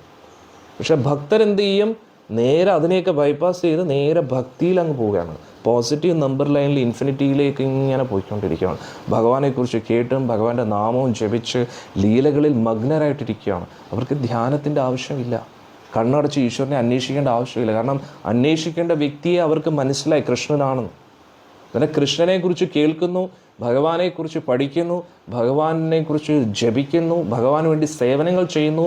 അതുകൊണ്ട് ഫോക്കസ് ആ ലക്ഷ്യത്തിലേക്കാണ്. യോഗികൾ അന്വേഷിക്കുന്ന ആരെയാണോ ആ വ്യക്തിയിലേക്കാണ് അദ്ദേഹം പോകുന്നത്. മനസ്സിലായില്ലേ? അന്നേരം നമ്മൾ യോഗികൾ പോലും അന്വേഷിക്കുന്ന ആ ഭഗവാന്റെ പാതാരവിന്ദങ്ങൾ, അതാണ് ശ്രീമദ് ഭാഗവത്തിലും നാരായണീയത്തിലുമൊക്കെ പറയുന്നത്. അന്നേരം എല്ലാവിധ ആഗ്രഹങ്ങളെയും പൂർത്തീകരിക്കുന്ന ഭഗവാന്റെ തൃപ്പാദം, നാഥേ പാദമൂലം നിത്യം ചിത്തസ്ഥിതം മേ, എന്നും എൻ്റെ ചിത്തത്തിൽ ഉറച്ചു നിൽക്കണമേ എന്നാണ് ആ തൃപ്പാദം എന്നാണ് നാരായണീയത്തിൽ പോലും പറയുന്നത്. എന്നാൽ ഇതിൻ്റെ എല്ലാം പരമോന്നത ലക്ഷ്യം എന്ന് പറഞ്ഞു കഴിഞ്ഞാൽ അതിഗൂഢമായിട്ട് ഏറ്റവും ഡീപ്പായിട്ട് ഭഗവാനെ ധ്യാനിക്കുക എന്നതാണ്. അതിനുവേണ്ടി കണ്ണടച്ചിരുന്ന് ധ്യാനിക്കുക എന്നല്ല. കണ്ണടച്ചിരുന്നാലും ഒന്നുകിൽ ഉറക്കം വരും, അല്ലെങ്കിൽ വേറെ വിഷയങ്ങളെക്കുറിച്ച് ചിന്ത വരും. അതുകൊണ്ട് ഏറ്റവും എളുപ്പവും ഏറ്റവും ഉയർന്ന ഒരു ധ്യാന അവസ്ഥ എന്ന് പറഞ്ഞു കഴിഞ്ഞാൽ ഭഗവാന്റെ തിരുനാമം ജപിക്കുകയാണ്. അതിനപ്പുറം വേറൊരു ധ്യാനമില്ല. പക്ഷെ ജപിക്കുന്ന സമയത്ത് മനസ്സ് അങ്ങോട്ടും ഇങ്ങോട്ടും പോവുകയാണെങ്കിൽ അത് ധ്യാനമല്ല. നമ്മുടെ മനസ്സിൽ എന്താണോ അതാണ് നമ്മൾ, അവിടെയാണ് നമ്മൾ. നമ്മുടെ മനസ്സിൽ ഭഗവാന്റെ തിരുനാമ ജപമാണെങ്കിൽ ഓക്കെ, അത് ഏറ്റവും ബെസ്റ്റ് ധ്യാനമാണ്. കാരണം യോഗികൾ അന്വേഷിച്ച് കണ്ടെത്തുന്ന ആ വ്യക്തിയുടെ നാമമാണ് നമ്മൾ ജപിക്കുന്നത്. ഇനി നാമവും അദ്ദേഹമായിട്ട് വ്യത്യാസമില്ല. ഭഗവാന്റെ നാമം എവിടെയുണ്ടോ അവിടെ ഭഗവാനുണ്ട്. കാരണം നമ്മളെപ്പോലെ അല്ല ഭഗവാൻ. ഇപ്പം നമ്മുടെ പേര് ആരെങ്കിലും എവിടെയെങ്കിലും ദൂരെ വെച്ച് വിളിച്ചു കഴിഞ്ഞാൽ നമ്മളവിടെ ഇല്ല. പക്ഷേ ഭഗവാനുമായിട്ട് ബന്ധപ്പെട്ട എല്ലാത്തിലും ഭഗവാന്റെ സാന്നിധ്യമുണ്ട്. അന്നേരം ഭഗവാന്റെ നാമം അത് പരിശുദ്ധമാണ്. അതുകൊണ്ട് ഭഗവാന്റെ നാമം ജപിക്കുമ്പോൾ അവിടെ ഭഗവാന്റെ സാന്നിധ്യം വളരെ ശക്തമാണ്. എന്തിനേറെ പറയാം, പ്രാണപ്രതിഷ്ഠ ചെയ്യുമ്പോൾ ഭഗവാന്റെ നാമമാണ് ജപിക്കുന്നത്. നമ്മുടെ ശരീരത്തെ പൂജാതി കർമ്മങ്ങൾക്ക് വേണ്ടി ശുദ്ധം ചെയ്യുന്നതിന് മുമ്പേ നാമമാണ് ജപിക്കുന്നത്. ശേഷക്രിയ ചെയ്യുമ്പോൾ നാമം ജപിക്കുന്നത്. ബലികർമ്മങ്ങൾ ചെയ്യുമ്പോൾ ഏത് മംഗളകരമായിട്ടുള്ള ചടങ്ങുകൾ നടക്കുമ്പോൾ നാമമാണ് ജപിക്കുന്നത്. കാരണം നാമം എന്ന് പറഞ്ഞാൽ ഭഗവാനാണ്. അതുകൊണ്ട് ഭഗവാന്റെ നാമം ജപിച്ച് ഹോമങ്ങൾ ചെയ്യുമ്പോഴും അർച്ചന ചെയ്യുമ്പോഴും ഏതൊരു കാര്യത്തിനും ഭഗവാന്റെ ഗ്രഹണ സമയത്ത് ഏറ്റവും മോശപ്പെട്ട സമയത്ത് ആ സമയത്ത് നാമം ജപിക്കുമ്പോൾ ആ മോശപ്പെട്ട അവസ്ഥ മാറുന്നു. ശുദ്ധി അശുദ്ധി ഇതിനൊന്നും ബാധകമല്ല നാമത്തിന്. നാമം എന്നും പരിശുദ്ധമാണ്. ഏതവസ്ഥയിലും നമുക്കിരുന്ന് നാമം ജപിക്കാം. ക്ഷേത്രത്തിൽ പോകാൻ നമുക്ക് തടസ്സങ്ങളുണ്ടായിരിക്കാം, ശുദ്ധി അശുദ്ധിയൊക്കെ. പക്ഷെ നാമത്തിന് തടസ്സമില്ല. നാമം എവിടെ വെച്ചും ഏത് ദിശയിലും നോക്കി നമുക്ക് ജപിക്കാം. അന്നേരം ശ്രദ്ധയോടുകൂടി ജപിച്ചാൽ അത്രയും ഉത്തമം. പറയുന്നില്ല പൂന്താനം നമ്പർ കളിയാക്കിയാണെങ്കിലും നാമം ജപിച്ചാൽ മതി എന്ന് പറയുന്നത്. എങ്ങോട്ടെങ്കിലും നോക്കി ആരെങ്കിലും വിളിക്കുന്നതായിട്ടെങ്കിലും നാമം ജപിച്ചാൽ മതി എന്ന് പറയുന്നത്. പക്ഷെ അങ്ങനെ നമ്മൾ ജപിക്കുമ്പോൾ ഇത്രയും റിസൾട്ട് കിട്ടുമെങ്കിൽ ശ്രദ്ധയോടുകൂടി ജപിച്ചു കഴിഞ്ഞാൽ എന്തുമാത്രം അനുഗ്രഹം നമുക്ക് കിട്ടും. അതാണ് നമ്മൾ മനസ്സിലാക്കേണ്ടത്. ഓക്കെ, ഇന്നത്തെ സത്സംഗം നമുക്കിവിടെ നിർത്താം. ബാക്കി നാളെ തുടരാം. ഇന്ന് ഉച്ചയ്ക്ക് നാരായണീയം നമുക്ക് എടുക്കാം 2 മണിയാകുമ്പോൾ. ഞാൻ എന്തെങ്കിലും ചേഞ്ചസ് ഉണ്ടെങ്കിൽ ഞാൻ അറിയിക്കാം. പിന്നെ വൈകുന്നേരത്ത് മഹാഭാരതം.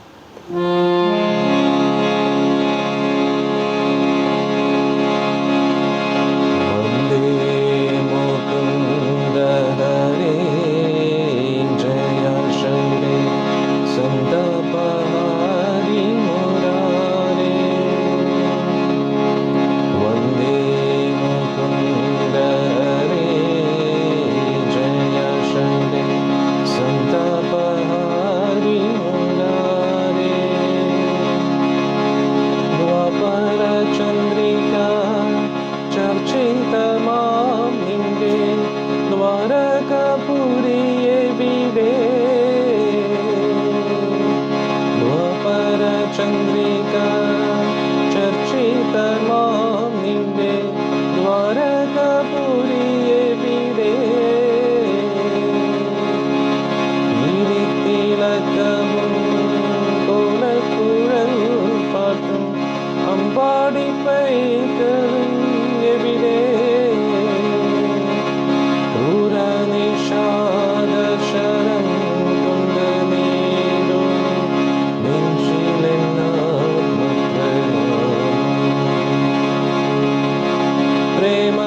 പ്രേമസ്വരൂപനാം സ്നേഹസതീർത്യന്റെ കാൽക്കലെങ്കും വന്ദേ മുകുന്ദ ഹരേ ജയ ശരേ സുന്ദരപഹാരി മുരാരേ. ഹരേ കൃഷ്ണ. ഇത് നമുക്ക് ഉച്ചയ്ക്ക് 2 മണിക്ക് കാണാം. പിന്നെ നാരായണീയത്തിലെ 100-ാമത്തെ ദശകത്തിലെ ആ ശ്ലോകം നമുക്കൊന്ന് എടുക്കാം.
സുമധുരം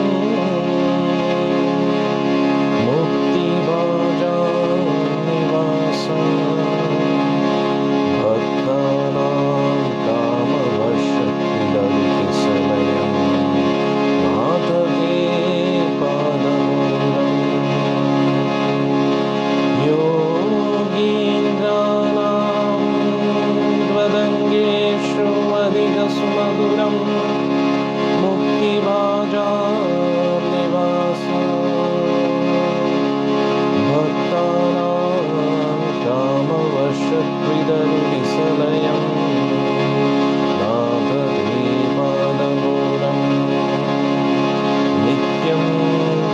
चित्तस्थितं मे पवनपुरपते कृष्ण कारुण्यसिन्धो कृत्वा निशेषकामा प्रतिशतु परमानन्दसन्दोहलक्ष्मी योगीन्द्राणां त्वदङ्गेश्वरिगसुमधुरं मुक्तिभाजानिवासो भक्तानां कामवशत्विदरूकिसलयं नाददे पदमूलम् नित्यं चित्तस्थितं मे पवनपुरपते कृष्ण कारुण्यसिन्धो कृत्वा निशेषतावान् प्रदिशतु परमानन्दसन्दोहलक्ष्मी യോഗീന്ദ്രാണാം, യോഗികളിൽ വെച്ച് ഏറ്റവും പ്രമുഖരായിട്ടുള്ള യോഗികൾ, ത്വദ് അംഗേഷു, അവരെപ്പോഴും എന്താ ചെയ്യുന്നത്? അങ്ങയുടെ ത്വദ് അംഗേഷു, അങ്ങയുടെ ശരീരത്തിലെ അധിക സുമധുരം, ഏറ്റവും മധുരമായ മുക്തിഭാജാം നിവാസ, മുക്തരായിട്ടിരിക്കുന്ന വ്യക്തികൾ എപ്പോഴും വസിക്കുന്ന ഭക്താനാം കാമവർഷ, ഭക്തരുടെ ആഗ്രഹങ്ങളെയെല്ലാം പൂർത്തീകരിക്കുന്ന കാമവർഷത്തു തരു കിസലയം, എല്ലാ ദേവലോകത്തുള്ള കൽപ്പവൃക്ഷത്തെ കാട്ടിയും ഏറ്റവും കൂടുതൽ ആഗ്രഹങ്ങളെ പൂർത്തീകരിക്കാൻ പറ്റുന്ന നാഥ തേ പാദമൂലം, അങ്ങയുടെ ആ തൃപ്പാദം. അന്നേരം യോഗികൾ എപ്പോഴും ധ്യാനിക്കുന്നത് അങ്ങയുടെ പാദത്തെയാണ്. അങ്ങയുടെ ശരീരത്തിൽ ഏറ്റവും മധുരമായിട്ടുള്ളതും അങ്ങയുടെ തൃപ്പാദമാണ്. ഭക്തരെപ്പോഴും ആഗ്രഹിക്കുന്ന അങ്ങയുടെ തൃപ്പാദത്തിൽ ഇരിക്കാനാണ്. എല്ലാ ഭക്തരുടെ എല്ലാ ആഗ്രഹങ്ങളെയും പൂർത്തീകരിക്കുന്നത് അങ്ങയുടെ പാദം മൂലമാണ്. ആ പാദം എന്താണ്? നിത്യം ചിത്തസ്ഥിതം മേ, എൻ്റെ ചിത്തത്തിൽ എപ്പോഴും നിറഞ്ഞു നിൽക്കണമേ അങ്ങയുടെ പാദം. ആരുടെ പാദം? പവനപുരപതേ, ഗുരുവായൂരപ്പൻ്റെ ആ തൃപ്പാദം. കൃഷ്ണ കാരുണ്യ സിന്ധോ, കരുണാസമുദ്രമാണ് അങ്ങ്. ഹൃത്വാ നിശേഷതാപാൻ, എൻ്റെ എല്ലാ മാലിന്യങ്ങളെയും നശിപ്പിച്ച്, എല്ലാ താപത്രയങ്ങളെയും നശിപ്പിച്ച്, ക്ലേശങ്ങളെയും നശിപ്പിച്ചു. പ്രതിശതു പരമാനന്ദം, എനിക്ക് പരമാനന്ദത്തെ നൽകൂ. സന്തോഹലക്ഷ്മി, എല്ലാം സമൃദ്ധമായിട്ട് ആനന്ദത്തെ നൽകൂ എന്നാണ് ഇവിടെ പറയുന്നത്. ഇവിടെ ലക്ഷ്മി എന്ന് ഉദ്ദേശിക്കുന്നത് എന്താണ്? സമൃദ്ധമായിട്ട്, കാശല്ല ഉദ്ദേശിക്കുന്നത്, ആനന്ദം. സുഖവും വേണ്ട, ദുഃഖവും വേണ്ട, ആനന്ദം മതി. സുഖം നിലനിൽക്കത്തില്ല, ആനന്ദവും നിലനിൽക്കത്തില്ല. കാശിലൂടെ നമ്മൾ സുഖഭോഗ വസ്തുക്കളെ നേടിയെടുക്കാനാണ് തോന്നുന്നത്. പക്ഷേ എനിക്ക് അതല്ല ഭഗവാനെ വേണ്ടത്. എൻ്റെ ചിത്തം എന്നും അങ്ങയുടെ തൃപ്പാദത്തിൽ ഉറച്ചു നിൽക്കുക. അതിലൂടെ എൻ്റെ എല്ലാ ക്ലേശങ്ങളും മാറും, ആനന്ദവും ലഭിക്കും. അതാണ് ഉദ്ദേശിക്കുന്നത്. പക്ഷെ ഇവിടെ എല്ലാവരും ഈ യോഗീന്ദ്രാണം പാടുമ്പോൾ ആ ലക്ഷ്മി വരൂ, ലക്ഷ്മി എന്നാണ്. ഇവിടെ അതല്ല ഉദ്ദേശിക്കുന്നത്. യോഗീന്ദ്രന്മാർ, യോഗികളിൽ പരമോന്നത യോഗികൾ അങ്ങയുടെ ത്വദ് അംഗേഷു, അങ്ങയുടെ ശരീരത്തിൽ ഏറ്റവും മധുരമായ, അധിക സുമധുരം, ആ ഏറ്റവും മധുരമായിട്ടുള്ള ആ തൃപ്പാദത്തെ തന്നെയാണ് ധ്യാനിച്ചുകൊണ്ടിരിക്കുന്നത്. ഭക്തരും അവിടെ തന്നെയാണ്, എപ്പോഴും അങ്ങയുടെ തൃപ്പാദത്തെ തന്നെയാണ് ധ്യാനിച്ചുകൊണ്ടിരിക്കുന്നത്. അന്നേരം മനസ്സിലാക്കേണ്ട എന്താണ്? യോഗികൾ ധ്യാനിച്ച് തൃപ്പാദത്തിലേക്ക് എത്തുമ്പോൾ ഭക്തരായിട്ട് മാറി. ഭക്തരോ തുടക്കം മുതലേ പാദത്തിൽ തന്നെയാണ്. യോഗികൾ അന്വേഷിച്ച് പാദത്തിലേക്ക് എത്തുന്നു, ഭക്തർ തുടങ്ങുന്നതേ പാദത്തിൽ നിന്നാണ്. മനസ്സിലായില്ല? അന്നേരം യോഗികൾ പിന്നെ യോഗികളല്ല, ഭക്തരായി മാറി. അതായത് ഫസ്റ്റ് ഇയർ ഗ്രാജുവേഷൻ കഴിഞ്ഞ്, സെക്കൻഡ് ഇയർ കഴിഞ്ഞ്, തേർഡ് ഇയർ കഴിഞ്ഞാൽ പിന്നെ ഗ്രാജുവേഷൻ കംപ്ലീറ്റ് ആയവർ ഗ്രാജുവേഷൻ എന്തായാലും കംപ്ലീറ്റ് ആയി. ഇനി തേർഡ് ഇയർ ഗ്രാജുവേഷനിൽ എത്തി, ഫോർത്ത് ഇയർ ആയി കഴിഞ്ഞാൽ പിന്നെ ഗ്രാജുവേഷൻ കഴിഞ്ഞു, അത്രയേ ഉള്ളൂ. ഇനി അത് പ്രാക്ടീസ് ചെയ്യുന്നതിനനുസരിച്ച് അതിൽ അവർ എക്സ്പെർട്ടാവും. നല്ലൊരു ഡോക്ടർ എന്ന് പറഞ്ഞാൽ അത്രത്തോളം പ്രാക്ടീസ് ഉണ്ട്, നല്ല എഞ്ചിനീയർ എന്ന് പറഞ്ഞാൽ അത്രത്തോളം പ്രാക്ടീസ് ഉണ്ട്, അത്രയേ ഉള്ളൂ, സിമ്പിൾ. അന്നേരം യോഗികൾ ആ പരമോന്നത യോഗാവസ്ഥയിൽ എത്തിക്കഴിഞ്ഞാൽ ഭക്തരായി മാറിയേ പറ്റൂ, അല്ലെങ്കിൽ പിന്നെ അവർ യോഗികളല്ല, യോഗഭ്രഷ്ടരാണ്. പല പല കാമത്തിൻ്റെ അടിമകളായി, ക്രോധം, മോഹം, ലോഭം, മതമത്സരാദികളിൽ അടിമപ്പെട്ടു പോയി. കാരണം യോഗ സ്ഥാനത്തിൽ നിന്ന് ഭ്രഷ്ടനായി പോയി. പക്ഷെ ഇവിടെ എന്താ പറയുന്നത്? യോഗീന്ദ്രാണാം, യോഗികൾ വെച്ച് ഏറ്റവും ടോപ്പ് മോസ്റ്റ് യോഗികൾ യോഗികൾ എന്ത് ചെയ്യും? ത്വത് അംഗേഷു, അങ്ങയുടെ അംഗങ്ങളിൽ വെച്ച് അധിക സുമധുരം, ഏറ്റവും മധുരമായിട്ടുള്ള മുക്തിഭാജാം നിവാസ, മുക്താവസ്ഥയിൽ ഇരിക്കുന്ന വ്യക്തികൾ എപ്പോഴും അങ്ങയെ ഭജിച്ചുകൊണ്ടിരിക്കുന്ന അങ്ങയുടെ പാദം ഭക്താനാം കാമവർഷത്വിതരൂ, ഭക്തരുടെ എല്ലാ ആഗ്രഹങ്ങളെയും പൂർത്തീകരിക്കുന്ന ആ തൃപ്പാദം കിസലയം, ആ ദേവലോകത്തുള്ള ആ എന്തു പറയുന്നത്, കൽപ്പവൃക്ഷത്തെ കാട്ടിയും ഏറ്റവും ശ്രേഷ്ഠമായിട്ടുള്ള നാഥ തേ പാദമൂലം, അങ്ങയുടെ ആ പാദം, അതാണ് നിത്യം ചിത്തസ്ഥിതം, എൻ്റെ ചിത്തത്തിൽ എപ്പോഴും നിറഞ്ഞു നിൽക്കണമേ. പവനപുരപതേ കൃഷ്ണ കാരുണ്യ സിന്ധു. ഇത് മാത്രം എനിക്ക് മതി, വേറെ ഒന്നും എനിക്ക് വേണ്ട. എനിക്ക് പേര്, പ്രശസ്തി, അംഗീകാരം, സമ്പത്തോ ലൈംഗിക സുഖമോ ഒന്നും എനിക്ക് വേണ്ട. എനിക്ക് എന്താ വേണ്ടത്? അങ്ങയുടെ പാദം, തൃപ്പാദം എന്നും എൻ്റെ ചിത്തത്തിൽ ഉറച്ചു നിൽക്കണമേ. പവനപുരപതേ കാരുണ്യം. ഇതാണ് അങ്ങയുടെ ഏറ്റവും വലിയ കാരുണ്യം. അങ്ങ് ആൾക്കാർക്ക് പേര് കൊടുക്കും, പ്രശസ്തി കൊടുക്കും, പദവി കൊടുക്കും വളരെ എളുപ്പത്തിൽ. പക്ഷെ അങ്ങയുടെ പാദസ്മരണ കൊടുക്കാറില്ല. പാദസ്മരണ കൊടുത്തു കഴിഞ്ഞാൽ എന്താണ്? അവന് പിന്നെ ഈ ലോകത്തിന് ഒരു ജന്മമില്ല. അതുകൊണ്ട് അങ്ങ് എന്നോട് കാരുണ്യം കാണിക്കണം. അങ്ങയുടെ തൃപ്പാദം എന്നും എൻ്റെ ചിത്തത്തിൽ ഉറച്ചു നിൽക്കണമേ. പവനപുരപതേ കാരുണ്യ സിന്ധോ. ആ തൃപ്പാദം എൻ്റെ ഹൃദയത്തിൽ ഉറച്ചു നിന്നു കഴിഞ്ഞാൽ എന്താവും? ഹൃത്വാ നിശേഷതാപൻ, എല്ലാ ക്ലേശങ്ങളും എൻ്റെ തീരും. ഇപ്പോൾ തോന്നി ഇവരാണ് പ്രശ്നം, അവരാണ് പ്രശ്നം, ഇതാണ് പ്രശ്നം, ഇതൊന്നും അല്ല പ്രശ്നം. എൻ്റെ ഹൃദയത്തിൽ അങ്ങയുടെ തൃപ്പാദമില്ല, അതാണ് പ്രശ്നം. എൻ്റെ ഹൃദയത്തിൽ അങ്ങയുടെ തൃപ്പാദം എപ്പോഴും ഉറച്ചു നിന്നു കഴിഞ്ഞാലോ ഒരു പ്രശ്നമില്ല ഗുരുവായൂരപ്പ. എന്നിട്ട് ആ തൃപ്പാദം പോകുമ്പോൾ എന്താ? തൃപ്പാദം ഉറച്ചു നിൽക്കുമ്പോൾ എന്താണ്? എല്ലാ ക്ലേശങ്ങളും മാറി. പിന്നെന്താണ്? പ്രതിശതു, ഓരോ നിമിഷവും പരമാനന്ദം ഇങ്ങനെ അനുഭവിച്ചുകൊണ്ടേയിരിക്കും. സന്തോഹലക്ഷ്മി, ഒരുപാട് മാത്രമേ, അസംഖ്യമായിട്ട് ആനന്ദം എൻ്റെ ജീവിതത്തിൽ ഇങ്ങനെ വന്നുകൊണ്ടേയിരിക്കും. ഇത് മാത്രമാണ് ആഗ്രഹം. അന്നേരം എല്ലാ വ്യക്തികളും ആഗ്രഹിക്കുന്നത് എന്താണ്? അങ്ങയുടെ തൃപ്പാദത്തെയാണ്. യോഗികൾ ആഗ്രഹിക്കുന്ന അങ്ങയുടെ തൃപ്പാദത്തെയാണ്. ഭക്തർ ആഗ്രഹിക്കുന്ന അങ്ങയുടെ തൃപ്പാദത്തെയാണ്. എന്നിട്ട് ഭക്തര് ആ ഇരിക്കുന്ന ആ തൃപ്പാദം, ഭക്തരുടെ എല്ലാ ആഗ്രഹങ്ങളെയും പൂർത്തീകരിക്കാൻ പറ്റുന്ന ആ ഗുരുവായൂരപ്പൻ്റെ തൃപ്പാദം, അവിടെ ഇരുന്നു കൊണ്ട് ഞാൻ എന്താണ് ആഗ്രഹിക്കുന്നത്? വേറെ ഒന്നും ആഗ്രഹമില്ല കൃഷ്ണ. ആ പാദം എന്നും അവിടെ തന്നെ ഉറച്ചു നിൽക്കണമേ. അങ്ങയുടെ തൃപ്പാദം എൻ്റെ ചിത്തത്തിൽ. അതിലൂടെ എന്തു പറ്റും? എൻ്റെ എല്ലാ പ്രശ്നങ്ങളും പോവും, എനിക്ക് പരമാനന്ദവും ലഭിക്കും. ആ പരമാനന്ദത്തിൽ ഞാൻ മഗ്നനായിട്ട് ഇങ്ങനെ ഇരുന്നോളാം. ഹരേ കൃഷ്ണ. അതാണ് ഈ മനോഹരമായിട്ടുള്ള ശ്ലോകം. ഈ ഒറ്റ ശ്ലോകത്തിലൂടെ എല്ലാ കൺഫ്യൂഷനും സോൾവായി. യോഗികളാര്, ഭക്തരാര്? ആ പാദം, തൃപ്പാദം. ആ തൃപ്പാദമാണ് അൾട്ടിമേറ്റ് സൊല്യൂഷൻ എല്ലാ പ്രശ്നങ്ങൾക്കും. അതാണ് നമ്മൾ മനസ്സിലാക്കേണ്ടത്. ബാക്കി ഇന്ന് ഉച്ചയ്ക്ക് നാരായണീയത്തിലെടുക്കാം. മിക്കവാറും 2 മണിക്കായിരിക്കും. അഥവാ ട്രീറ്റ്മെൻറ്റിൻ്റെ എന്തെങ്കിലും സമയം അങ്ങോട്ടും ഇങ്ങോട്ടും ഉണ്ടെങ്കിൽ ഞാൻ അറിയിക്കാം. പിന്നെ വൈകുന്നേരത്ത് മഹാഭാരതത്തിൽ കാണാം. ഇതുപോലെ എല്ലാ ഭക്തജനങ്ങൾക്കും ഗുരുവായൂരപ്പൻ്റെ അനുഗ്രഹം ലഭിക്കട്ടെ എന്ന് പ്രാർത്ഥിക്കുന്നു. ഹരേ കൃഷ്ണ.